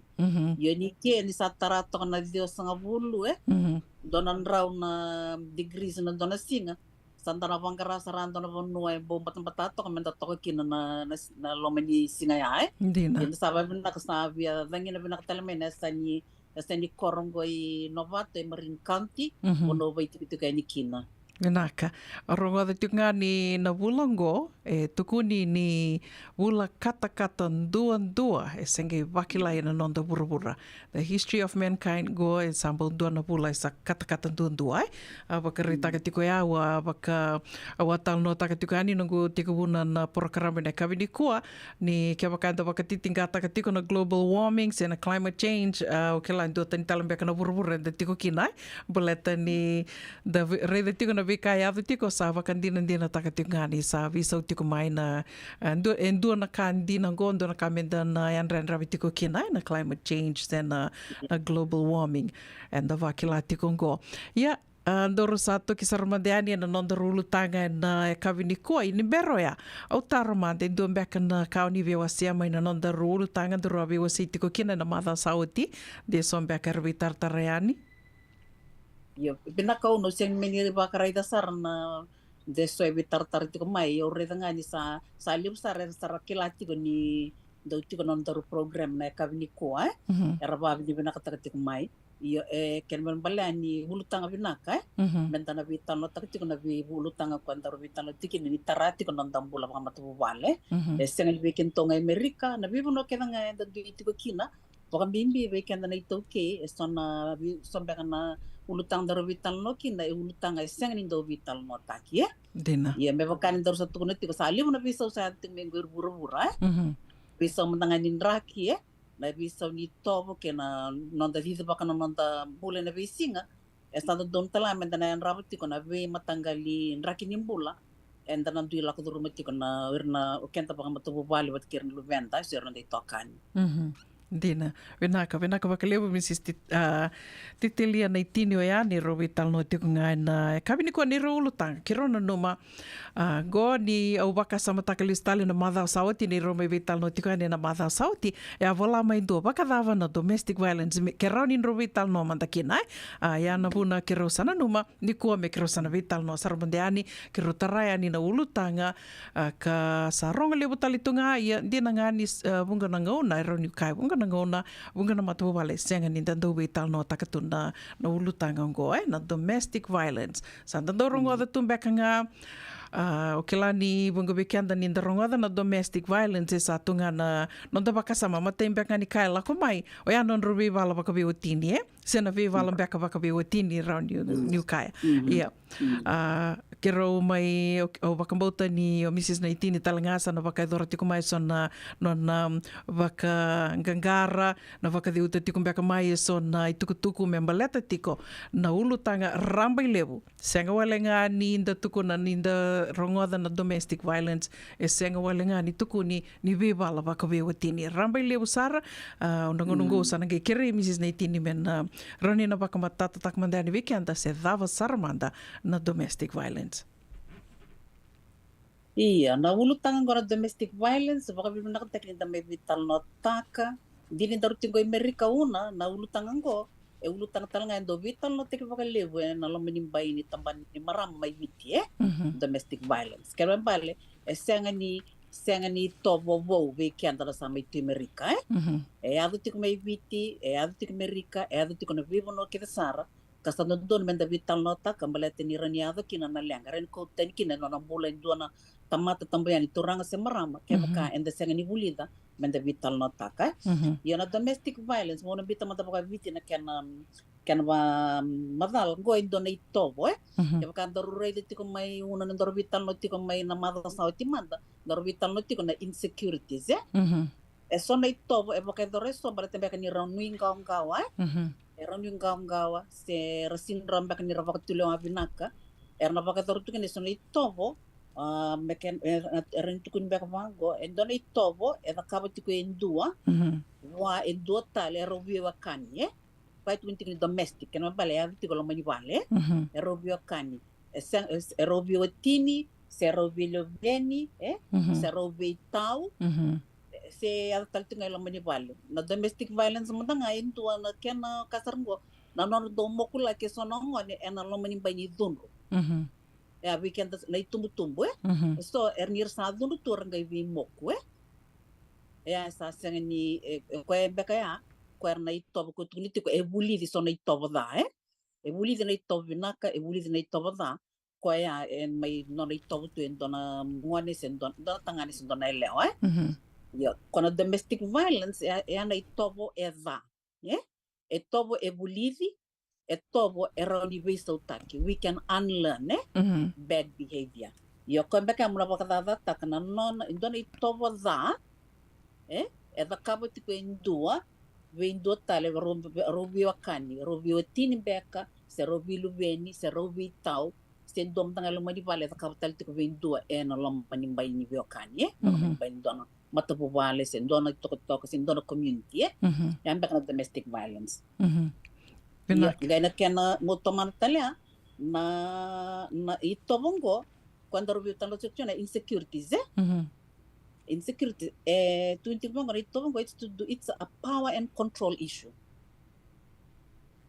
kaya bale sini kawongo sa to menango na makawa or banga sa gibete mo may kinodambulan tamat sa ating mengo it's a power and control issue erdo ba kay wir na turanga wir na maram sa natangani wir na leo iyo sa taltung anong ngo it's vice versa dina so talangan maram erda kabati ko wir na turanga dina to violence yo kombe ke uno kila na dotal makra pamadal bina kan dino rin pamadal may kina baka biti bakani matata bina ka tawno mni posa baka biti go baka lek sara sega di sonongona do vele da ke baka lebu na nongo baka dewa ya bina nga baka bina ka virto na turanga na maramar to sandu tu baka rautu erto kiler to tingar to sandu tu baka raun yu sandu taran ker be buke do buke o manda mai na kena baka dewa taking go erto sandu tu baka rau ka soli mai nduango dona bosike sangue do mai biu bata tiko ka rau kina via o meu ndo bakan deu taka tiko ani so na ka kila ninda sami tu bango na bono lebu sanda bosa babalangi tu na visinga baka me sa drumu itu na nonda bosa baka viti na vunga na ngauna na kanga baka lek saranga na kanga utura rau ngoni ya na bivala na ndui e tiko na loma ni matu vale baleta na domestic ya loma ni matu vale tiko na nomondro wa kani koia dui sen na vale tiko kau tali taka baka lebu ni kuta taki mai na tiki noia dona kada dona kai bakararau taki mo bakararau taka tali kina indua tali na yalo na elona tali indua kan rau tiko na loma ni matabu vale rau tiko bate na loma ni matabu vale kene bale ya tiko na viwa kani na nomdro viwa kani roni baka velu beni beka baka vetinani vetamani baka viwa tini ira saramandanga na in-laws o ira na nonda isa mbeka roni tukuna ya talenga roni wili tiko baka domestic violence tiko nga na nonda bewa kani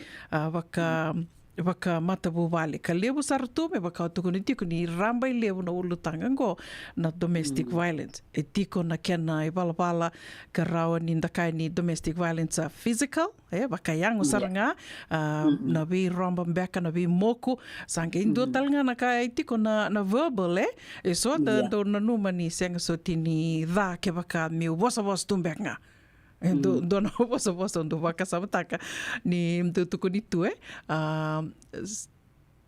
sticks and stones sticks and stones will hurt my bone but words will hurt my soul or something like that. Yeah, Evati good. koe, ai? Ia, koe ando tuku ni ngone kine rao, e vina ke son do tuku na, vina ka taki vea o meu moku, me kuanga ni vosa taki tu, na vosa taki, mbalete ninda vosa taki waka me, ona li rongoda tiko, over and over again. Ona li rongoda tiko na vosa e tau tiko mai. Ia, but that's not right. E seng nindina ya. Ke wakai moku se tau ya ni na vosa, mo vosa taki tiko, rula ki tiko na visinga e toto wata saratunga Baletea ni rao ni na wakalenga tiko na nomu na e lomu, emotional abuse o tia sangai tiko na economic. Ngona kai e oka kevi tiko me domestic violence, tiko talanga na kona vida o waka wili ka toko mai ngo religious, ke waka i son beka i tiko nda tiko watan beka na dona loma ni matapu wali ndu indi tiko beka na nonta waka bauta, na nonta lotu, ia e rau ni na oka talanga kina is domestic violence, ange i tiko talanga na reproductive, rea talanga ro ni wili waka domestic violence na sexual abuse, koe ana wuna o tuku na tiko kina ni ramba i levo na ulutanga ngo. Ia, o waka bauta, ni ko ero ni kero turan bek ngā, kero ni vital non bek ngā, e na domestic violence kanta ki la ke tu na waka viwa tini bek ai. Ero ni kero tal no mandanga, kero vital no mandanga, e na domestic violence, e na vei mbas, e na ndui endo tiko, na viwa kararao taki, e na nondambula waka wati. Se dham beka no mani rai, Mrs. Naitini. Iyo, una vina kaninda vital no tangori, batena dareda tiko na levo na lenga ona listal tunga i vitini o kanyo adaka ba nung bitan ko tata bangas ni bulo vinga rabina tambani marama na National Council of Women do saranga na pono andambe kinangor o taka bat kerto na Ministry of Women tambani matintu awati ko na dona working committee ko ere saranga na violence na violence against women and children ndare da me kya da sona wali ni lenga ito taka ba bil kati bat kerto na Women's Crisis Center ko nondo to issue tamba kindo ya merto reda na domestic violence crisis center una mentor na bitan lo kina na bula baka biotini mentor reda na domestic violence na bula baka biotini na ito weda ka tiko o watimo tangani seleo wiko ena rauni physical wakayango na bi mokumbeka sana bi romba se no torbe na kau bir kine dua emotionally na vosa tau na vosa tau emosie era nyo threaten te ko kine se ya tona ka venda na vakai dortiko se quando tu tale na sexual no numero bula vakai biotine numero sexual intimacy se numero ngona pat era tal tanga tu ki ana nonra na vakai weekend so na tobo ko ya ke bi kai e vakai to kai na domestic violence ko e bakarera bakikina ko te bangwa na itobongo e roni bakarera iko ona roni rere tikina dina e antona matangali kana da mai na bakarera iko intimidate you sema na da na intimidate you kana wala baka yo no bakarera roni yo bakarera mo bakarera iko ya e na baka musiko e na ratalanga ni humiliate ki como na baka vosambe takitu Baka mo na vosan bedita ki ori ko nang kay clown na wala maniko na opaka lang maniko mendo vosan bedita ki ko tu na matanda tal na so dona tikin ko tun talanga may una ya kla oira nan nan tay sai au in-laws ya akla en go really usar tunga bikin to na ngoni biti bati kaya ti talmen dala third party ko sarangay tukun tembe kamango merangay ubaka meraw tukutukan nambo kanida mesana gay baka muna sarati ko na bisi se sona kambe ka mena do tukuna en do la kuturu mai sobi kena na marama ta bako tianye se ir talanga turanga er bako ti manyer mai tiko na matapu wale nei ya lewa er na rin tal tunga sona matangali baka raw to ba ko enta rin tukuni domestic violence mai bir na non ra in-laws dina na mai ya sona ka evina ka mena vital mo ta kambaleta ni yado tiko e baka mabote kin na matapu wale e baka mabote kino e leo se tangane e na no mumbula baka yango se na no mu na lomo maboki na lomo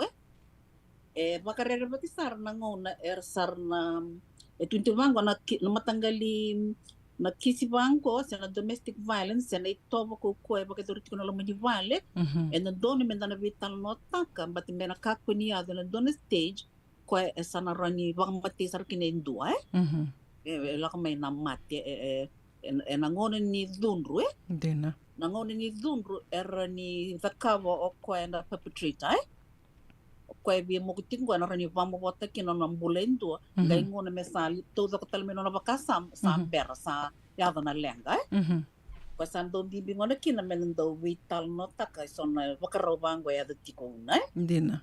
ngai o kila ya mbe kana ngune bi nakina ni de tiko no de tokani Dina do todo. vital no taka andor sa tuno tiko you need to talk about issues you need to have a circle of friends that you can trust na vika kedo lokal rumatiko mondo wasea sinronyo kumbuti ngabo kaiko Dina. wasea mendaringi tukuni kile vipse buke se monro buke me ro ka ko bula mangor me visa no nomro itovo me tiko na loloma yo ngone ndar se to mandangi kya na ketemu na li subutali wato tolo baten ndar bitang lutak na ulutang bimbingo Dina.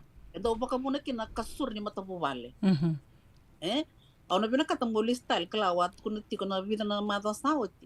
O kenda na ngoni viti e tolu na ka enda do bakan de tagit kenda tikin. Endo na nanda mata bobal sarana nda bonua. Kani karuan na loto. Ninda ya bute kenda tiko na kana loto una. Ya bonua enda buli mikin nanda moral campus Ena lako tiko mikin na loloma na voce ni loloma awasa ta ia wasa wasi o tv kenda kona tikini volta tambe ko tinti vango lomana na love your god lomama ni chama no mkalo ena lomama to love your god with all your heart your soul your mind and your strength love your neighbor as you love yourself kenda na tamata na tunjo kenda na ngoni viti and ya butek tik menon tambulan na lotu ba kristo endon metik weekend na lolom ena sinran inda na yado inda na stage ko ena nonda dunru se nonda vi pala vi otini sanda leitini ena vi bak mate se ko live dona mula au tuntu ka se kenda na ngoni viti sini baya di sa senga ya ke membal sa senga tiko na lotu sampa tambatana loloma ya una pena kat mentor nan tambi to ki kya una vi kenda na ngoni viti na loloma etiki nonda mula balaten de abutek mena lotu ba kristo Dina. Bina ko bakalebu. En dondonu dondonu mena ya buta ki tiko kiana nonda mbula se mani bakadava na nonda sa dhunru wanga tu. Iya. Sa dondonu nga mena livaya ya. Me baka nindaru kila ni senga soti ni bunga bekianta enta sama imbula takatiko na mbula bakawati levo nanga una sa sini vaya sanda liado na dhunru levo bekianta toto kila tu ni sa bakila mai na mbula ni domestic violence na lomo kutiko mai na loma ni mbula bakawati konga ya sa eroni da bakandina taka ni sa senga ikia na loloma Nindua esa niko sa labeta na linga mo tara indua tale ka dondonu mo lamana eroni ndakai kia ni sa senga kia na loloma se manio mokuta na lubemo tiko talenga na vakatangende ni vemo como vakaidor buana ngone senga ni vemo ko enandela ni dhunru ke vakao sa dhunru tiko ngai vemo ko tiko ya senga ni ra niko kai niko mokuti ko tiko enandela ni no muloloma ka vakatelanga kina na no musalaveta na lingamu mo mokuta na watimu vaka ni vakarita tiko Mrs. Naitini ni so talanga na lewa era sa vatalitungaya they become violent era vakarau takatalitungani vakarau koko wana watinra tangane vera na tangane vatalitungaya koya endo vato ya na ke vakai corrida vakatitombo maturumanda vakatitombo na tikina wala tambu ni wasea mengori ke vaka o salaveta na linga mo vakararau takatalindua ya sa senga ni rau ni o kai kia ni o vakai dortiko na ndel ni no mololo mai ya sanda kanga kia ni sa senga na lotu sa lala tumbeka na bula esa na bononga ya esa na yadu kinai ka toki la ni yadu tiko vakaliavu e na vunga sara na bula ne matabu vale ndona ka ni kota vake mai Mrs. Naitini ni go e roni tolius tale na nonda tumberi mai se na nonda tumberi mandangana luvendai na vakarongo and the rhythm mai for the most part e roni dakai ni ndu e rhythm mai na nonda tumbu daki tiko mai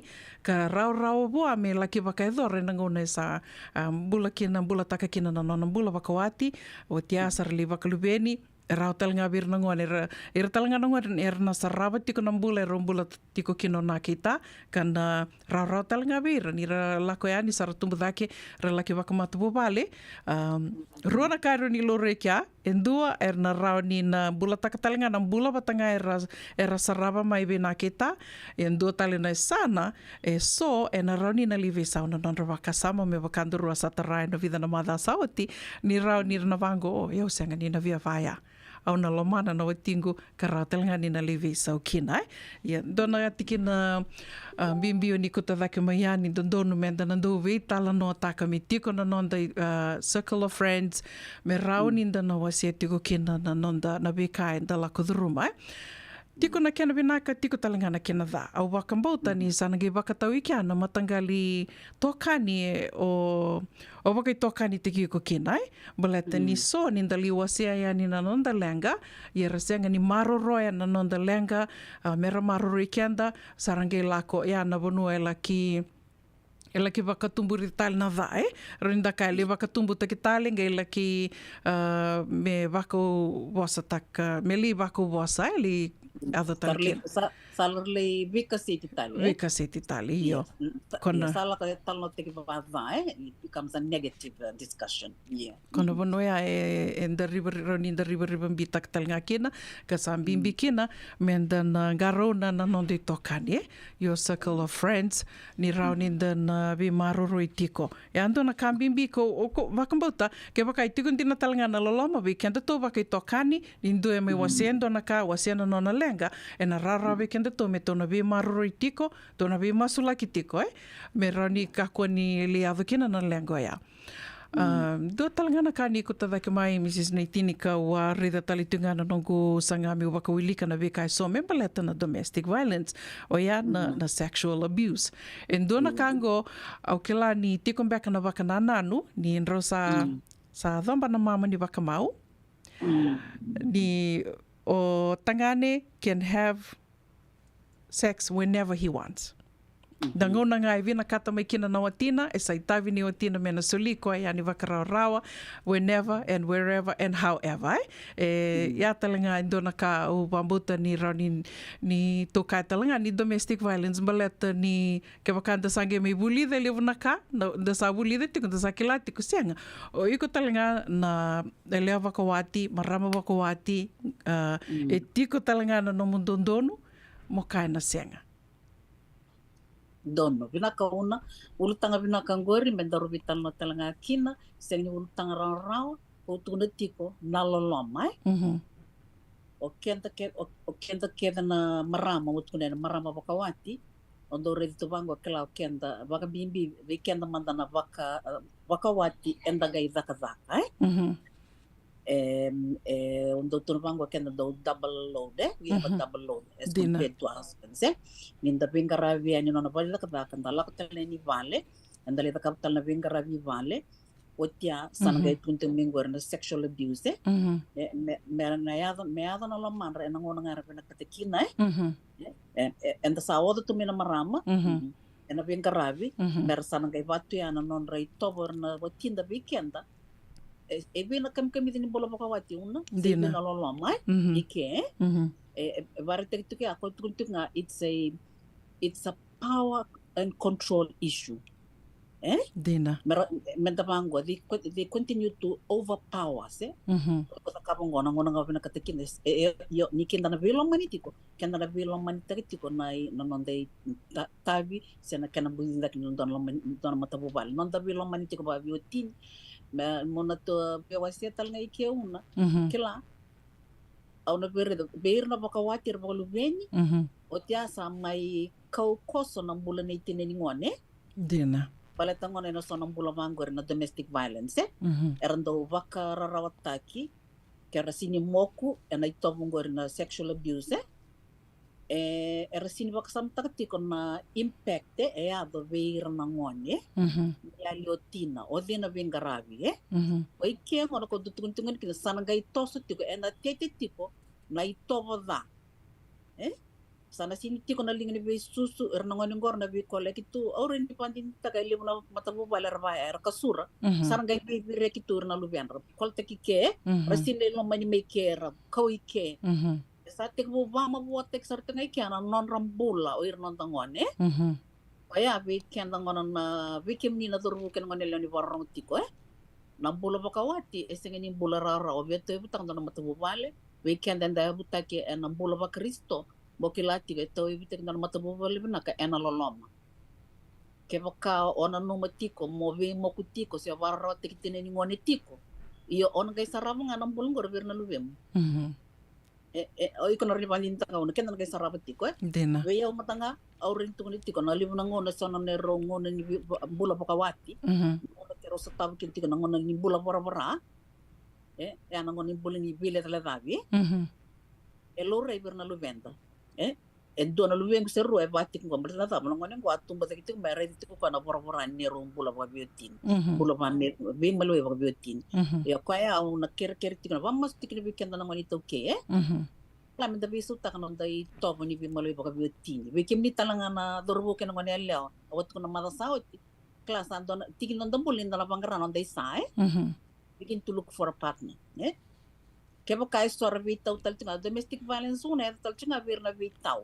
virse vitau tipo Vikim ni nangonele or nangole klaur na lubikim meleo ni warong tiko mai venes bese burubura Kaya sa saraba tiko endo rosa vitau tipo eda kapati bigani topo kokoa Yalu na ka ruangan ka mata kam Indo like Kaya ka osinra ni volutiko Mot kuno be ko rotangori Gaya kapting nga na mo ka rot tani mai flee ya ngai rona bos tempat na o sa sarab sar tongangor nambula ona lay bula ta kanin rosa na lay webutin you are seeing it first hand pangay usa ya sona tataw santo silibiras na lubengwen leo ver na bungongwen leo okila ni sengani binakan ti kono nomro bitaw no ni tomo o tangani veiko elbinaka bangalal teki kumai bernyo bawati Weekend talang ano nele ona non date to talanga Store to koko but ni rasaram me na ramata bale Rasaram tik me to koko Korle koko tal chinga non rito vir na tangane ti perno kinra They become ko tuntunga it's the power and control issue Baleta na daba ti ko memoria insecurity ko nga dorbitan to insecurity insecure that if I am not in control he might just leave or she might just leave Those kind of things Dina Iya, ko ya una vida na kano viu se toranya. Dina todo ko. Awa kasama taksar na vida sarna mbak sauti. La ko mai no gongo ne leo to ko na sarro ko viao.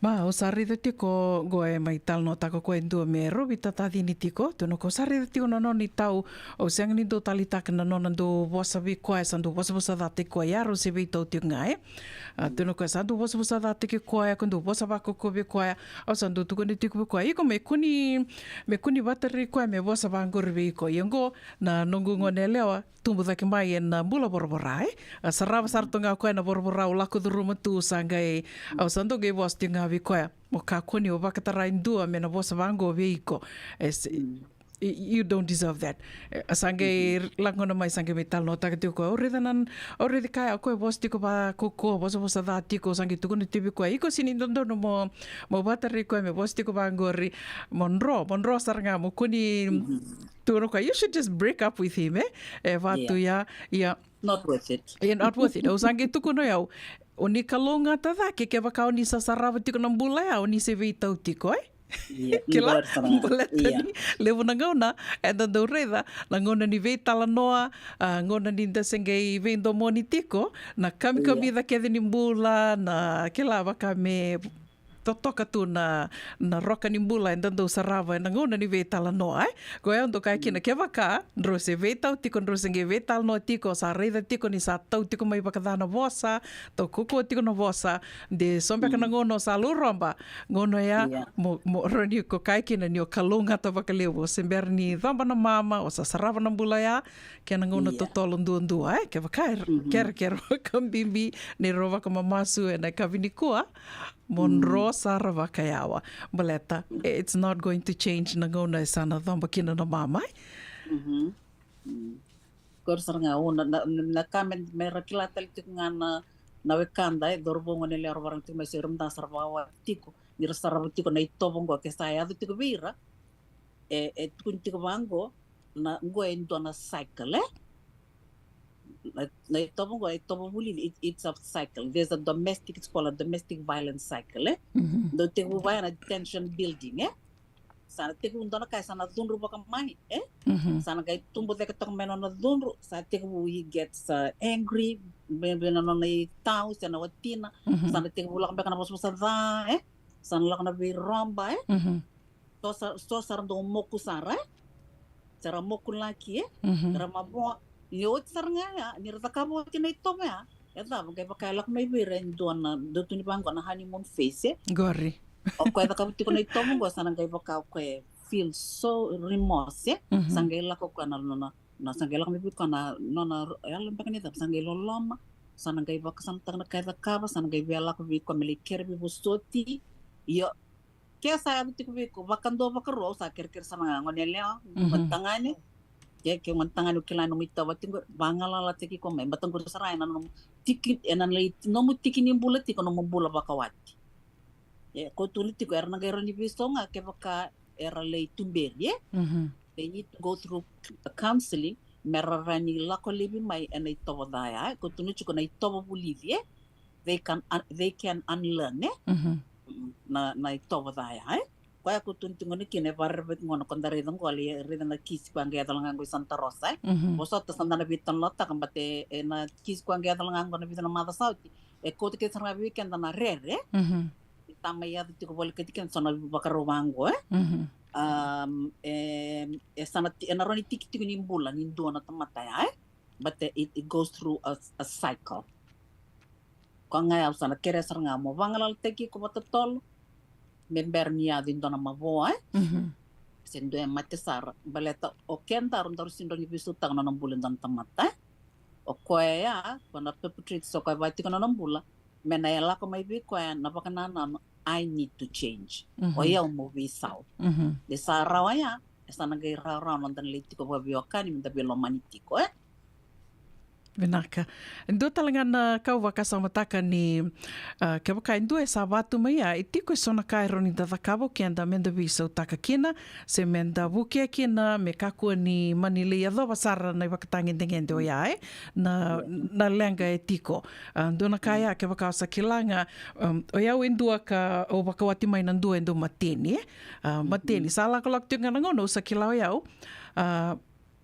o kongo e mateni mai e na do tukuna ganunguna momo na IPC ke na bal sa sinran na siniran mai toto bata na nonda na vital no na kanga sandu da kabea ni sa kilanga sa mateni sa lako ko me sali mateni tu eu sa na bangala te ki o saranga au sa kutiro no ngone ke tona lako tu me ado ni kilana ngone sa vina kina na nona sa weti kina na mateni e sangindo le stale mai e baya na nungu sanga tinga sendondono menda sanga ke kai sa kilani sa tu na nona dhunrum beka se na vono e sali tu me kina sana senga ni rawa ni robe bosaki me raw ni debe tala noa me tu me nakatu na nonda ituba kini bakasama you just have to walk away and tu sona kako eu tu kuna kina tu sona kai roni da vakaba me kako ninda na vosa bakasama takatingo Mrs. Naitini not to provoke se meli o bakabuna sar meli dua tani tali ne wakatangi dengan deni dhunru kerani sana li bakabuna sarna lenga because then you're not helping you or him or her not helping the situation ya dua talanga na kai roni ndo to na dakava ke ndo to me to no buke kina na nona malmalu mo indu iya una ni kutu na megor kala ndo tulbang go santo na bulan rendre o kena marama kena maram linda sa tabu ti pendu kwendo mateni kamata ko sana rosana bioti ni diti ko sana rediti ko na nona itobo mateni mai o ko sana te ko burere ti ko sa klako ko sa badila ko mateni mai na tamu na me takamo na bos sa dai rangai ti ko na ngone na itobo ko sarna sarabati ko na ngone rawuli de ti ko rongo ti ko na to teni bosa o tina ni ngone e na buleti ko na bulani rere dina yo ko nga tu ko na ya una kabi na kami do kaba is to Tabangori mo bangalao teki ko Walk away. Yeah, you remove yourself, walk away. Walk away from that hostile environment. Dina. Walk away. Iyo ebina kani ngona me bula bina kina sona kisi bangori na mindoro vitano tambeka. So mbena kani walingo. Ona rin tukun tako biro mi tokani ngona kando yado batana ngona me mateni me kina me bakani sana lak me na rere. Kini ni ngone ebina ka me ngona me sembula bina katiki no tamini ngoni kusana tukun vikwa. O bakan de teki kwa tiko Dina. O bakan de teki kwa reda. Nangoni ko no mateni kina on dore baka no mitobo. Ngona lang me ngoni kena vitalang no ana bibo side communication is key. O rere baka no mitobo ngona kay ndo takaba o to ngoni talang arto rere.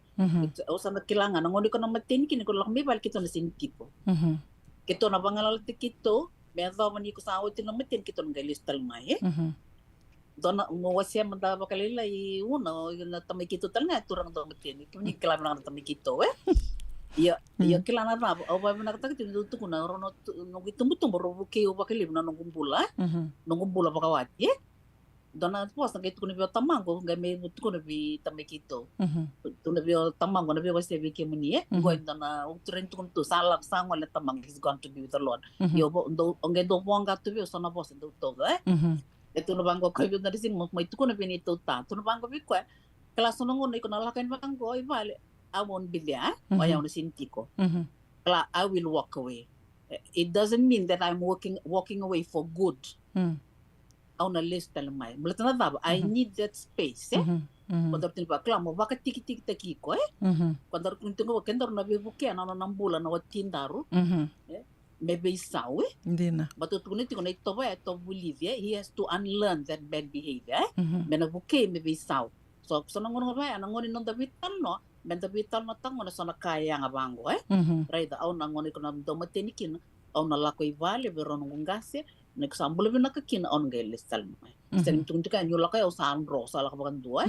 Yan ton rota ka nang bula bora Yeah, meta bato iko batike una men darum bula binakatik. Ken daru sin mesot bien buliti ko nang bula ni rere, nang bula ni nga ko daru ko ni tiko Dalenga takir to na lubenta.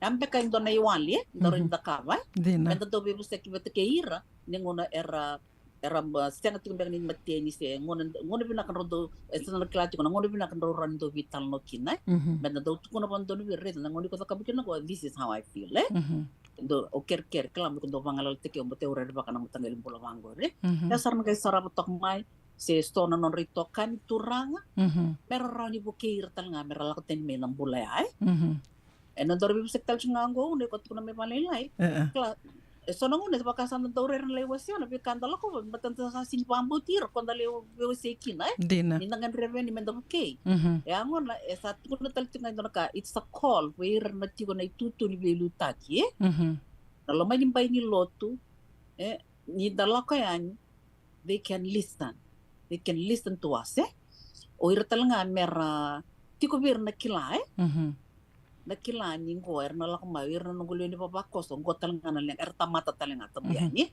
na lak duro man leng go enta na roni bikira when they come we will have to help them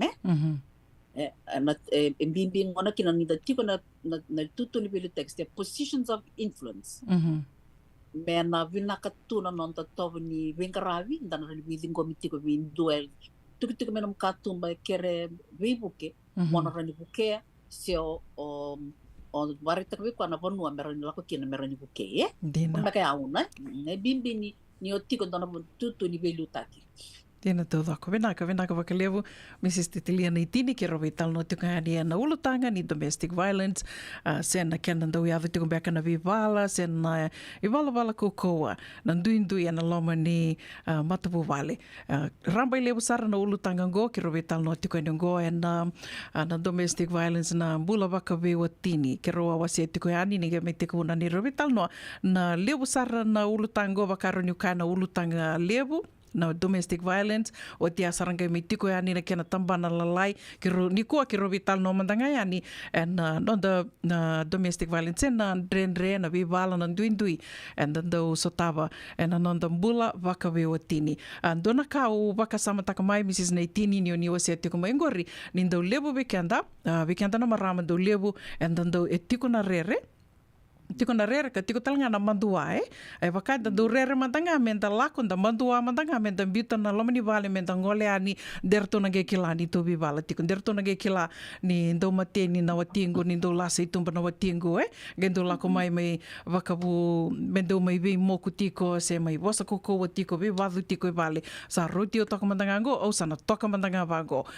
koia endo rawa sarangana kena buke burami kina na lenga rauni na laki yali sarakina indona mbula se rauni liado sarakina na maboa le lebu ka rauni na wakalenga saratoka na nomo mbula for the rest of your life o kila ni lebu na nongo tokani esa era wakila tungo na maboa kara era na non remoku na non remoku mai na non rembula wakawati na ngona rasinga teko bube o tinikina me adoba teko mengo and it'll be with them for life sana watu ya sana wakai na wakaroni nrakitu na maboa era lako duruma teko mai na ngona ka rase bosota tukina na ngono singa teko bu wakawati kina ndo moku wakalebu au sando bosota tu ndo tungo na nongo wakasama ya wakami ndo mandu atu na nro nindo lako na watingo ana toka ngai vale wata ke na nongo matua ke rona songo mutu ti ngai vale na weekend ke dea na nongo mandu atu na nongo rere tu seng sarngani bina kata mindu ikila ningona kau lako durumatiko sa lako tiko nga sange do wasa tiko mai vio nongo na wasa tiko mai vio na dawa iko wasa tiko na wakamate iko saranga nge wakami sulia mai vio indona yalo miu kila mi wakandi takiao that it's okay miu wangalala takiao it's okay to just step away for vidangana singa lako merani ruru malumu kino koeka tiko vale sange listo tale mai lako tiko sanage yadangana ngona Rauni ukai ke ni yuko nga wakataki ko sanange o wakila mai o no wakandi taka mai ke wakainda wakararawi tiku wana kalau that it's really time to really walk away. Balete ni ndua talanga na kai na roni bunga be kenda na kuta daki tiku mai senga o kenda menda bo sota tiku nga. Kila ke wakainda kai tiku ni nda lotu and ndonu me tiku be kenda na vo sota. But to what extent? O na vo sota tiku senga ni au senga ni wakambauta ni nona itubutuba na kalo mo bosota tiko me adabsar ni o sa mate na no momoku se o sa maboa o iko nga wakatiki ko iko na kila when it's the right time to walk away na au bosa tiko ni ngo endua ko la ko duruma na veka o sa adabsar nga ngono sa kila sa ngono ngo mi o sa wangalala kina vatkiro no ngone baleta ke wakakito tiko ke senga ni na yali no gumbula na doviro no ngone na yali no non rombula ka kiro me be wasi tiko ni go Pakanuni tiko ni rauni na wewa kai alonganga te ki tiko mbalete ni kirukila ina we matapu vale ke de tiko some form of domestic violence. Tō lako duruma tiko na veka na lenga, na nduindui, na e waka rau koukou ambeka, e waka idori tiko na nonda tō loma ni matapu vale. Se da ambeka no mani rai, Mrs. Naitini. Yo, bina ka menda bitano takati ko menda kila ni kenda sengeni enda bina kati ko me wali na lenga go but enda bina kati ko nonda inaki ni nonda bitano takana be mulutanga bango balate me budini ta kana mata bo bale binaka ya na inaki nonda bitano takati ko yo do talanga na ka uni ko tukuni tingo ono be o se talanga bali lai kla no mo rer na beloka ki nangono ko stapti kana rende o songo chungai vale o mandua Na mandua. Iya, look at the reda matane sana mai vi ko e kabuti ko ne pokaro ko e mai na sana ya. Kila sana vi ngona kena no lakon ko sabi na mek rombulo patatoka o no lak ngani go na wetingo go no takabangango o tinga ko na tiko nga ko na sinilako. Dina. Yuna. O dona taro na betaro ngani bi kimuningo Are you helping your spouse there or not? We can do that. Are you helping him come away from that bad behavior or not? O buki ko tiko menalok tan meni tobo daya. Baleta kevoka o tiko nga o buni taka tiko ni vating gono ni tobo. Melang kay be sauraw ka daw. Ni o ko ken ro sambula bating may tinemba ki sabating gono na ken evokaraw. Sana ka ko this is normal behavior. Dina. You're enabling him. Iya, kaya, and sa enable tekir. Menda vakaba sona vakaro menda tukuno bikwa. This is not okay. Walk away from it. Walk away. Marani bulizo kwa. Oh ya zala tiko na kauda kabutingo. O kaya dot kunikina lako le tukuna. Talk about it. But ke baka senga kenda sa condone takatiko kenda na itoba da. Merna kai viso baka da. We need to talk about it so that the person can change. Merna kai kilama da minita kamitiko kongoni toba da weekend we come back se yao se vital. Ke baka o senga ni tukuna. Come back nga una be tukuna kila we condone bad behavior. Me a me bisa we. Ala na kerkero na kai me dan do was se ambaleta na da. A lot of people don't know you're going through that, E sona ngona nina leki lai talenga sara nina buki katalanga ko melia di ko ekina o e dalam beka na kauda kapati ko sarna ngai vosa boa ia songa na ka kiro mai bewa sei takati ngai ani sa tombo ki kiro tiko na ngona na kavi bina kanimoni tende ndai Mrs. Titilia na itini vinaka vakalevu na to vanga lala te community ko rauni inda mai vetal no tiko kina na ve ulutanga iso ka taratiko na nonda mbula ya ndundua na mbula ni nonda matu bali semania sei burbura dava and the tukina e rauni inda kai ni da lakodruma na kango e toto wata ke ngai na vivo no ke enda vakai tiko kinai Mrs. Naitini do tala kauni ve wase ani berni da ruma i tatau tiko en berni oni mai tatau and e kavini kua Pinakabali buna o bakavini pinakatakan in sa main dollar rao na vital no balatan to na ulutang ngo e tarai kenda kede sarti le na bi matabu vale manibiti kasanando no menda vital no kina i ni kalonga tatiko Vinaka wakalevu Mrs. Titilia Naitini and Radio Mbulando Vata ke rondo mai vetal no tiko ani na vea kavini mo niti ke bakai tuna no moni na numa na veka so ni vinakata so mbeka na ulutanga o ni vinakata me ndo mai vetal no takitiko ani na nero vetal no na kavini mo niti ninge vola mai ni vakota mai na veka so o ni na numa ulutanga so ni na numa me na mai vetal no takitiko ani na Radio Mbulando Vata San Francisco me koti kanda vata tiko mai sa sivitongo na ono na tolu na miniti wakambula tiko ani vekiom ni kede sarna siama tiko mai na kavini kua vekiom ni na vola tiko mai na kavini kua bula vinaka kasanita na ndruku vinaka na sema tiko mai nandronga vakatala kina ve Louis Dexter koroi tu da kauni bula vinaka na sema tiko mai Serne Australia vakatala kina ve mare da lalango vesi ni bula vinaka cheke penisoni wakanduni vinaka tiko ani vikimdo na kavini kua bula vinaka mai naita wabulevu Wabule mbeka mai vingo ria seli sa umaka ni mbula vinaka ndi mai ko mai suba vinaka vakalevu na sema tiko mai San Francisco vakatala kina vi marama night mbula vinaka Luisa Tambuya vinaka na sema tiko mai na kavini kua mbula vinaka na andua ke mbumbu jo mai Petaluma vakanduini vinaka tiko ani vikimdrau na vi tinani Karlaini Leoni Mbenga ni mbula vinaka Solomon ni turanga mai muri ke kimdo ke sara na sema tiko mai na Zion Shopping Center mai Tabua vakatala kina ve vini seru vinaka na sema tiko mai na kavini kua bula vinaka Melekoto lua le suma vinaka vakalevu na vina no mitiko mai na kavini kua chale vakambua ni mbula vinaka tina i tima roko rasei vakanduni vinaka tiko yani na kavini kua Peka na bono ni sema tiko mai kina Radio Mbulando Vata San Francisco me koti kanda vata tiko mai ni sa sivitongo no ono na 5 miniti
Maliwani swani ke mundra wa molimbota.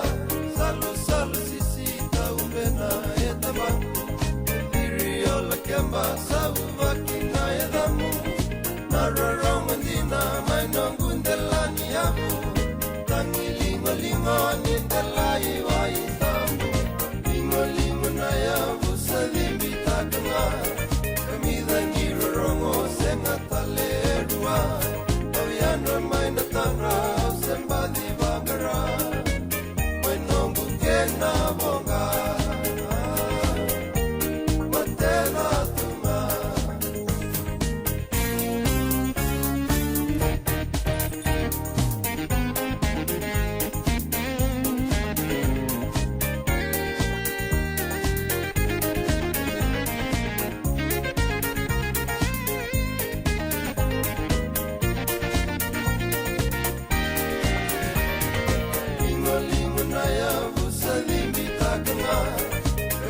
tatiku na hepatitis B.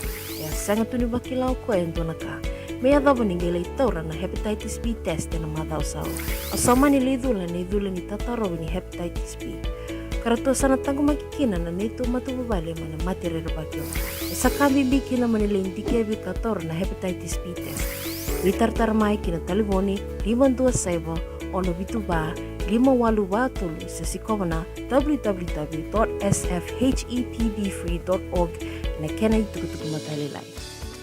Nada masara mata me huli kenen dono no life insurance policy mai ve Lincoln Heritage. Sila nga yaw sa nagkakil ni Turta, nagkakil kabitu ni Akostita na 2022 o sangir ta kasarabiri ni tauna. Nagkabi nga ya, kinamagal siya nga ya, sala ko man check. Sengat tali ni pera, sengat sarangan ni pera palilai. In time sarang amai. So ang kaliwara ka tala tunda wala ko. Kubertungko. Kau saya lo buat bengo, kamu bilang tak. Nakamban bilang gua na heritage link. Ni, mau na bilang sarang sengat tali itu nak kaya. Pakatar tutu na kena, takkan nak kena pepo wog itu tak. Kami somi, nak kira kena timber na faka. Sengat tu bikin na ilabul liwaya. Minta samu kina kisi na marong kina ngona mojuri paling bula kaki ve kar pada kondo na insuang. Baya sarangan na muna. The Lincoln Heritage Life Insurance dodonga so muna claim na lo manirusang bulu ka banewa. Kaya sa ruwa na baki o tinapolisi nga yato na lenga, di ko na beba si oray. Dawi mati sa siyanga. Raw sarana baka leo fo na telefoni. Text mai kina mas saiva walu bandu at tolu walu lima na kena itutu kumatalilay.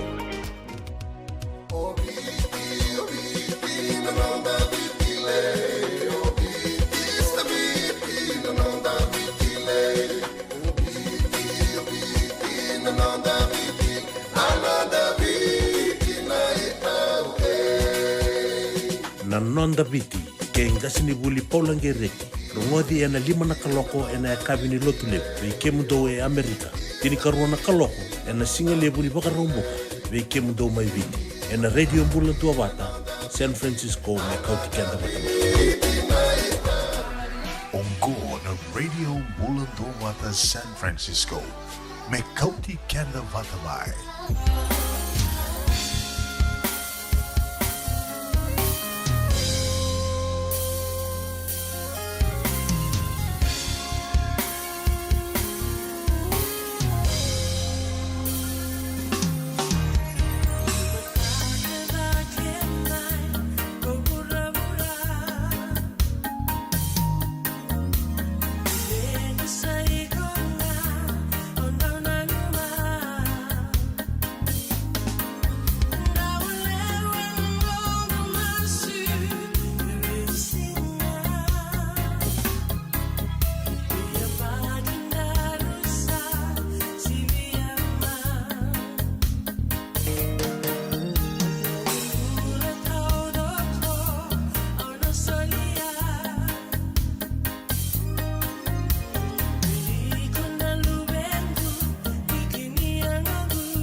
Ana radio bulan dua vata mai ve ege vakalolamo ya na luvengo. Dona ser mai ve vakamaro tek tu kan kina ve kanda na kavi vena kanimoni tienda ndai ni karusanga vulu kavani singa ni vulu Julai oni taka ni oni bulu vena katiko ni taka talangani tosa vena katiko na tuva me vakaenda tuvana mai na tek vuni ambaki dasa Wakami utuko na ngonda sa siro sombu tali tiko yani and mbaki ngo rona ndolu rosanga vulu katolu wakadava no muito butu mai na tek vuni ambaki sa vada tiko na keni tostoso o manda ka wakate kiau very disappointing. Sembera tiko niu se adova yani na vanua o sasanga tiko kina ka tiko na nungu tuva me ngai loma ni ambaki ngo me sa vati ngo ia da waka vinu vina ka tiko ni se soli tiko na idengo ni mbula soli tiko ndo tali na singa vo ndo tali na vula vo me da sasanga tiko kina au via waka na numi ke mningani dona vosa ndo tuko no Sylvester Stallone dona ndo wakarita kina ale avala ka vungo bekenda ndo tali taka wakalevu na yale so ya wakarita kina na turango do tukono koe as long as you're breathing your story isn't over. Au ni taka ni rau ni na veva kai alonga ngata ki tiko vikendo ya ninda sa dova tiko mengona ve mama ni ambaki nda sa si rova sombu tali tiko yani na ambaki ngo ronondolu rua sanga vulu katolu. Vida tinga ni tukutuku ka mai lewana tiko yani na nonde wasining ona ni rango mai val ni songo and e kavi ni kua matai ni tukutuku ngo me baleta tinga na Island Night non reto vesure ti tiko na Santa Rosa Netball Club Island Night na wakaiduru sartinga na wakaroa ngo na karu sanga vulu kadioni singa. De vola July e na wakaidoro tiko mai na trade winds ve kia mani na sakila tiko na trade winds ve kia mani na se sanga tiko ni se butuka wakandua na trade winds au sure tiko mani. Nengole ani ni laki wakandina taka na trade winds wa ambau lako tukina na vida na mahadao sa oti to taka tu wakanga ukai niu tunga mai viti na sere wakatangi taki tu erto wakatangi taka na sere wakaviti kanda reidi reke dena ilala ratui lama ya wakanga enda tu mai viti. Ya ke wakanana ni tiko viti bono vina kongo mo na veisi ko ni kina ngole ni kina na wakaroa isaranga ngo no to Island Night na Santa Rosa Netball Club in Wakaiduritico and Trade Wind so yana walu rua dua saiva Old Redwood Highway mai kotati dola tiko na katumbe na vana kaloko rua sangabulu walinga non dola na iduruduru. Ia na wula katumai na katini kadhio ni singa. Wakarawai na katini kadhio ni singa na wula okosita e na wakaidhuri tiko kena na ngoendo na sasanga ni komuni lavo se na charity event karton biuta wata tiko na First United Methodist Church of Santa Rosa. Teko butiko na sasanga ni komuni lavo ngo na songo. Teko butiko na dona kaloko ni singa lebu kina lima na kaloko ni kavi o veisure ti raramba. Mendongo lea ni kina dala ki tokona na sasanga yango ngo ya lima sangabulu na dola na tikite, lima sangabulu na dola na tikite wakasamatanga na tikite o ya, so ni tikite o ya na ngoli tiko na sasanga ngo membaleta tiko na kia na wakayaya taki, se na wakau na kanibe buke ke na walimbula lebu isuba. A charity event for Colonial War Memorial Hospital and na wakaidhuri tiko na Ruandua Lima Saiva, Giffen Avenue, Santa Rosa, 2150 Giffen Avenue, Santa Rosa. Na wakaidhuri tiko erto na wakarau taka tiko na we wakamaro taki wakatalanga kena na wakarai taki wakabuki se na fashion show kena i wakasinga lewu. Bau mati wina kutoka na lima sanga ulan dalo ya Tukutuku matela lai ni gewe tartareani na telefoni vitu saiva vitu ruan dua saiva dua lima wawalu. Vitu saiva vitu ruan dua vitu dua lima wawalu. Tukutuku katarava, vesuretira ramba talitunga, vesuretira ramba tiko, kenandua na vitu lima Island Night. Wakatokai tikongo na vitu lima Island Night, glamorous vitu lima Island Night, na wakaidhuritiko na wakaruai, okosita na ikarua sangavulu kaono ni singa. Wakaruai ni karua sangavulu kaono ni singa, na wakaidhuritiko na Friedman Event Center, 4676 Mayat Avenue, Santa Rosa, $200 na tikite. $200 na idurduru ken songo mbulongo live entertainment waka okati tiko kena ni bosoti au okatiko and $200 na island menu dinner and drinks live entertainment and DJ and so much more rauni na taka tonga kia and rere waka rota ki tiko mbeka ni so na idhobi kana soli wali tiko and mbongi ni mbutu kai waka iwongo Glamorous Vitu Lima Island Night Tukutuku mataila lai, rauni o ninga vi tartare ani ke mero ni mbola a tedha dhavu se o laisane ken rambuka, kana mbiuti ko ani na tikin dua tiko kena nonreto namba ni taliboni and na vata na radio Mulando Vata. Tukutuku ngā katarawa o te tiko ni tukutuku and na irongo mai wali songo and na kawini kua. Go member leta tiku ngana singa ke te lewu. Ke wakaoni sem berni ngande wakandua, wakathangi and I'm back yongo go ndona ngona vena kamani no ngale ani kina dangoleani ndua mandana kena wakathangi Hawaii wono toko Hawaii and wakaidoritiko and matai ni singa matai ka rua katoli singa ni volo September kana wakaidoritiko mai Hawaii matai ni singa na wakaidoritiko kina na mbose wakaimbaki tiko witiko na vitu na kaloka ne kavi kena wakaruai ne karua ni singa tini na kaloka ne mataka kina wana kaloka ne kavi na soli kana wakaidoritiko na koko lolio Kekela Park, mai Kamehameha Highway, ken Danisi, au wakamautai ana wakaikavi, Dina and Dance, and wakaidhuritiko na ono na kaloko ne kavi, ono kina ndua na kaloko, and mbongi lebu kana wakaidhuritiko na Honolulu, Suite, Second Floor, Tapatawa, Hilton, Hawaiian Village, Waikiki. Dua rau na dola na tikite. Singa tambu o te oititiko ni singa, ni ken na maru tekitiko, na singa ke te lebu, and wakaidhuritiko na lotu dhokobata, rua na kaloko, and na singa lebu, kana wakaidhuritiko, and na Kahuku United Methodist Church, mai na Kamehameha Highway talenga mai Hawaii. And I'm beautiful ane ken tikin dua and nonto bata batongo on the radio Mulando Vata men ngai buke tiko na nomani daka takimni kena ve songo ke the sara kasaka de vaki o te ani ve kim dona leo ni songo da mga sengai tau ia uta ki tiko, se sengai la lau ki tiko, wambauta ni songo ke the tiko na kia ni naki, tiko na usutu ni kia na mai tau ia uta ki tiko indona songo, ia se mani dhavanga na inaki, ando mai tau ia uta ki tikina, no mundu i songo, no mundu sasanga ni kumuni lavo, se kani veivuke, do wako ta mai na kia ni tukutuku, mena mai kadhiwa ki tiko ani, kia na radio Mulando Vata, go indona ngoni sala rauni na veivuke tiko ani kia na radio Mulando Vata, e na sasanga dhavanga, ondo sasanga tiko kina. Sivitonga na ono e na rua sangavulu ka vitu na miniti e ona via wakambula tiko na sere kataravangove a ke sakuru matalamba. Ni bula vinaka, wakanduni vinaka tiko yani vi kimdo mai na Koronumbu House o te vita o litia ke a ke sakuru. Ndombula vinaka, wakanduni vinaka tiko ana vuku ni ngaravitabi na kavini kua, te wakatala kina vi asaeli saumaka. Bula vinaka asaeli, vinaka wakalevu na siama tiko mai na wabu levu. Marika ke yao, marika ke asaeli. Ndombula vinaka. Whea ni mbiu mai wai, ni bula vinaka nei tā, waka nui ni vinaka tuka anu vi kimando na ngorto na waka lesi liu ni Ndua Vata Club mai Sacramento, au nui taka ni ando bula vinaka tuka me na Koroturanga, waka mbula talitungani vi ama wuninda kua, bula vinaka karua, waka nui ni vinaka tuka anu vi kimanrau, waka mbimbi tiko vi kimando ke the Sara mai na Lot, Walu, Ndrevula Road mai na Ndawa, waka mbula talitungani vi Takayawa, Lambati, bula vinaka Takayawa, bula vinaka Taniela Tawua, vinaka na sema tiko mai koro levu mbara vinandronga do bula vinaka wakatala kina vi kimdo ke the Sara na sema tiko mai and Zion Shopping Center mai Tawua ni bula vinaka Maramanite Luisa Tambuya mai Mill Valley wakatala kina vi Tinaitima Roko Rasi.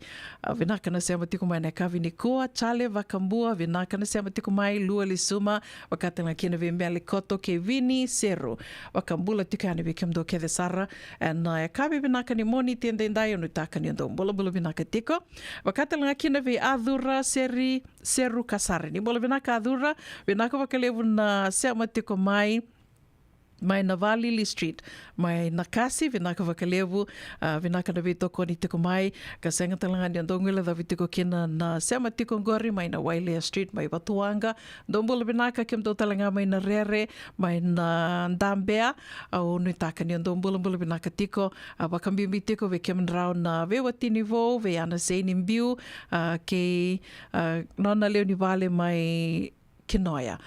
Waka nuni vinaka tika ane vi kimdo and na singa levu ni kua and kawi tiko ni moni te veke tau and na tomba levu ngua San Francisco ni sa sivitonga no ono and na ruasanga vulu ka diona miniti ka ona via wakambula tali tika kina vi kimdo ke the Sara mai na Gading Road mai Haywood bula vinaka wana head girl o Vara wangavo wakatanga kina vi Nokia wangavo bula vinaka nei ta senga ni rongwele da vitiko kina o sevu ke Lucy waka nuni vinaka tika ane vi kimrau and na singa levu ni kua.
nungu chisu nungu vanua.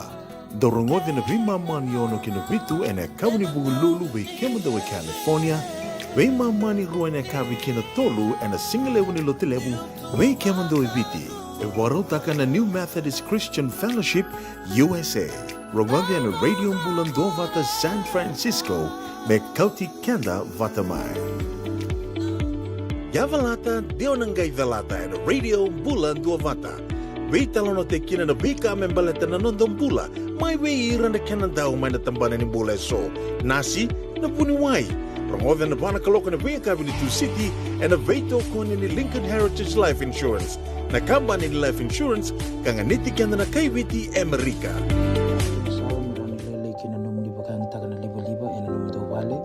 Empower in the Southern California Pacific Islander Community Response Team e bakaru takana program semni somi kuiko ngir mai en onurua ono saiba dua dia ono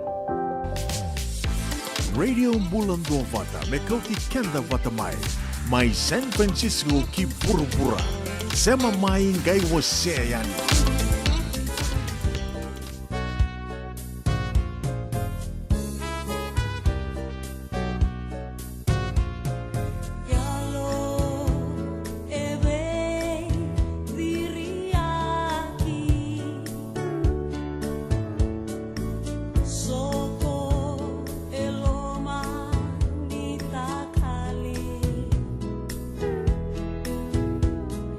Tambe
Tana radio mulando wata totoka na tawi seroia mai wato kina goe tini ka vitu na miniti me 5 na ka loko e ka vine moni tendendai ne ka rosanga bula ka wani singa ni vulu Julai o taka ni makare tiko ani na rongorongo ni bia oliva di radio mulando wata se vinga na vononi sema tiko mai kina e na ka vivinaka ni moni tendendai na numa tiko ke baka wala tiko mai vina vanua o sema tiko mai kina bi tiko na dhamuni kina kata bakaro taki me baleta tiko na ilabanganga ka kero solitiko and I wote tini singa ni bulongo ma botana moni ti mai ngo sana ge madala tiko kina so they and nona tiko na kalungata o de sana mai dingi tiko na ivana se mania se buruburu dava ni se tiko mai kina and ba ko tiko ni bikim ni nandona rauna dola na ilabonganga ni Amerika au tuko ni tiko ani dona kan na katakata ke tō wake la tiko, e na wanoa lebongo Amerika, ko tukuna tiko ni ani waka dina taki ni ngo, e ndua na wula katakata, e se mbera wakandua se senge kilai wakandua se senge wake la wakandua wura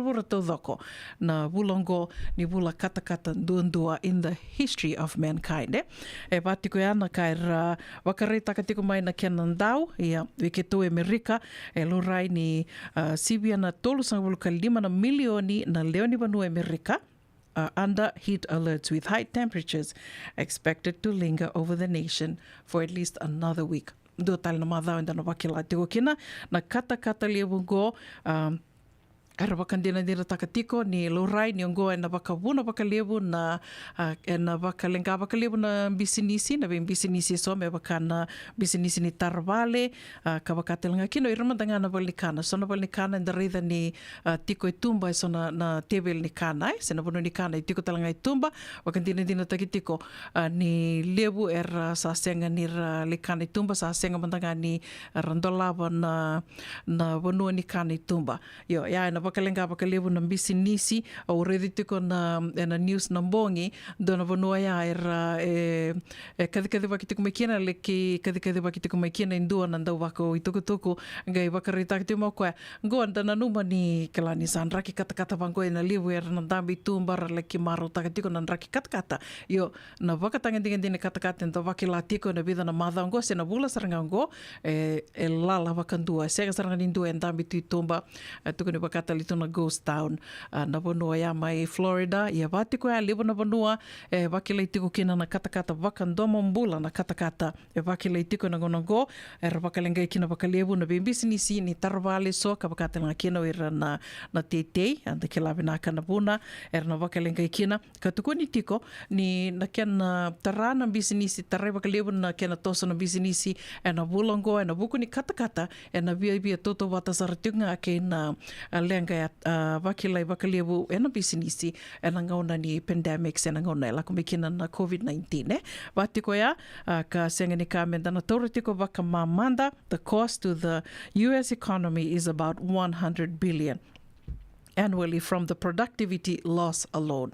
And dona kaya ka menda na namaki tiko kina ni rauni nandana wakila tiko na kena toso dha kena isau ni mbula so ni kakana kena veka taliso kila ni sonangona endo vango mbeka nonda wakasama ise tingo resang nindo na kena yanga viau na kata ngor kito set tungo kito wakila tu na air condition munri tungo na dhangi kito na sang ni wakila na kena revu ia ke wakando na wakila ni na tosa dha kito wakilile ni na isau ni mbula na sau ni rent enda wakila tiko na sau ni benisini nonda ve tosa kito na isau ni wondo wakata la kina na sau ni kakana na isulu enda sando mato weekend dali buli tiko na isau rawa na loma ni vida na bula mengo anda sana wakila tiko ni sana tosa daki tiko wakalilai na isau ni mbula na isau ni kake de sara yango na baleta ni nda wakila tiko na bikaba ango climate change, global warming is real ke baka na numa tiko ni senga ni dina konga o tuko ni ando tani baka na wuro ni tiko kina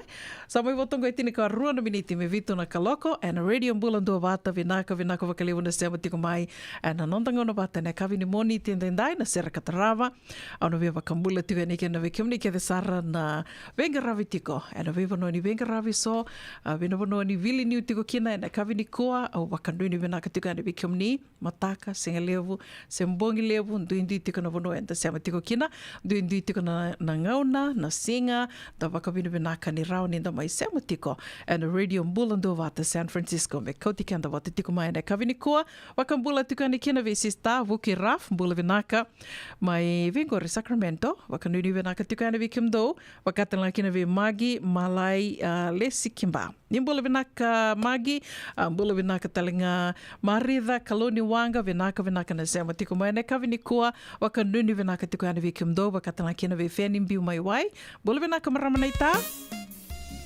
Pula vinaka adura seru kasar. Nivo sotiau adura vinaka wakalevu na sema tiko mai. Wakambula tiko buana rosi ni wai maro. Mels wakanuni vinaka tiko ane kavini koa.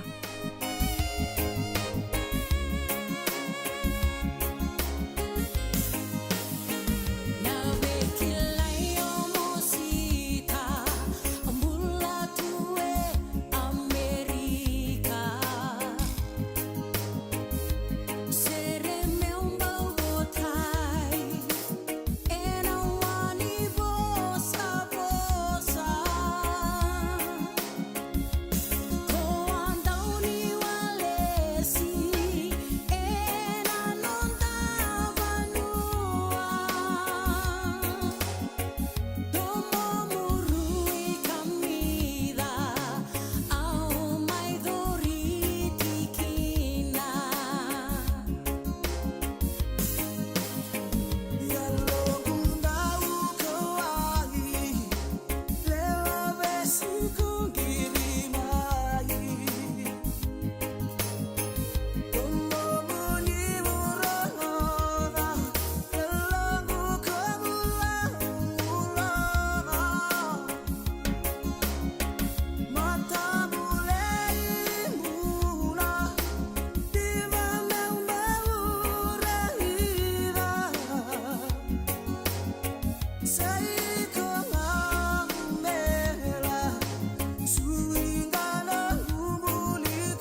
bulara beni akabi elo mani takali lo mani masaliwa tarunda usota ya sala tarube irai di mata como iboto kia uboli me vakai salena pininganga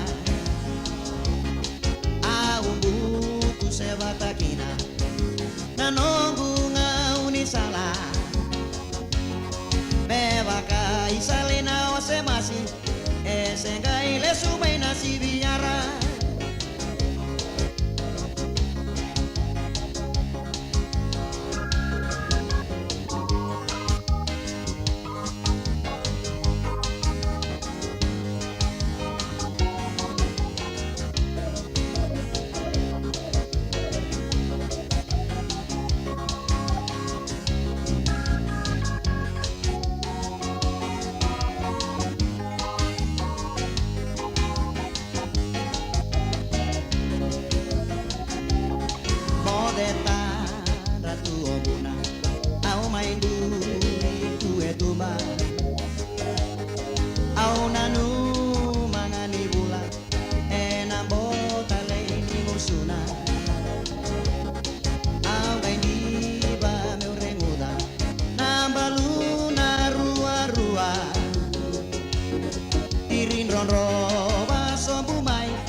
Sandi na sara na itala noa ni rambuta ko ya mai saki o sambuli dako sa mai dawa tali tunga kena non de wasi ningo na vata hene kapi vina ka ni moni tende dai ne ka rusanga vulka vadi singa ni volo chulai do so tasar mai wele kutundo sambera ta toka mai na songo ia o kambula toka mandanga ni vike mundo tunai sanda wingalita ke kemdo ke de sara na mata ve kani do se mati ko mai wele kuto ni takni ndo bulo vinaka tiko vinaka na se mati ko mai ker tunga ndo ge wasi toka ani na non do vata ngo na radio bulo vata ni taka ni tosa vinaka tiko na kena garavi ni tavi to toka tuna nraki mai wele kutu. Wakambula tali tingani vei di Lady D vinaka wakalewa night na siama tiko mai ne kavi ni kua wakanduini vinaka ni ndua na kavi vinaka ni vili niu na kavi ni kua. Wakambimbi tiko wana nungu naita lasarusa toke langi naita matakaka nimbula vinaka naita wakanduini vinaka tiko yani se vinga na vano ni siama tiko mai kina na kavi ni kua au ni taka ni na ndua na kavi vinaka vikenda na kavi ni kua, singa levu ni kua, mataka ni kua sembongi levu. Se venga na vono ni sema tiko mai kina. Na muni toka ni go una muni da kua, au sureti ke muni, menda na mai veto mani tali tiko. And ngono watanga, ni mataka, me dovana ngono ya, ni te wakadengo toka manda. Bekambula era politia Senga kila na mosi Ni rahosa mediko na tamata Erka ni kuya Mekuri sadi nongumina Nalilimbula wongo Senga indu aikila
sabe que não derrubi o assim juga nunca ia dar puta na vida longo na ngau na série. Sa doutor ngau son toca. Pakai lala bau suri nunggu ngabo ka boka. Bata pakai di sabo lagi dita punan dari toka. No dita ni sing lala to to sunan tangka boka. So ba sini naket lala tal ngabo. Ni sambulo binakwe.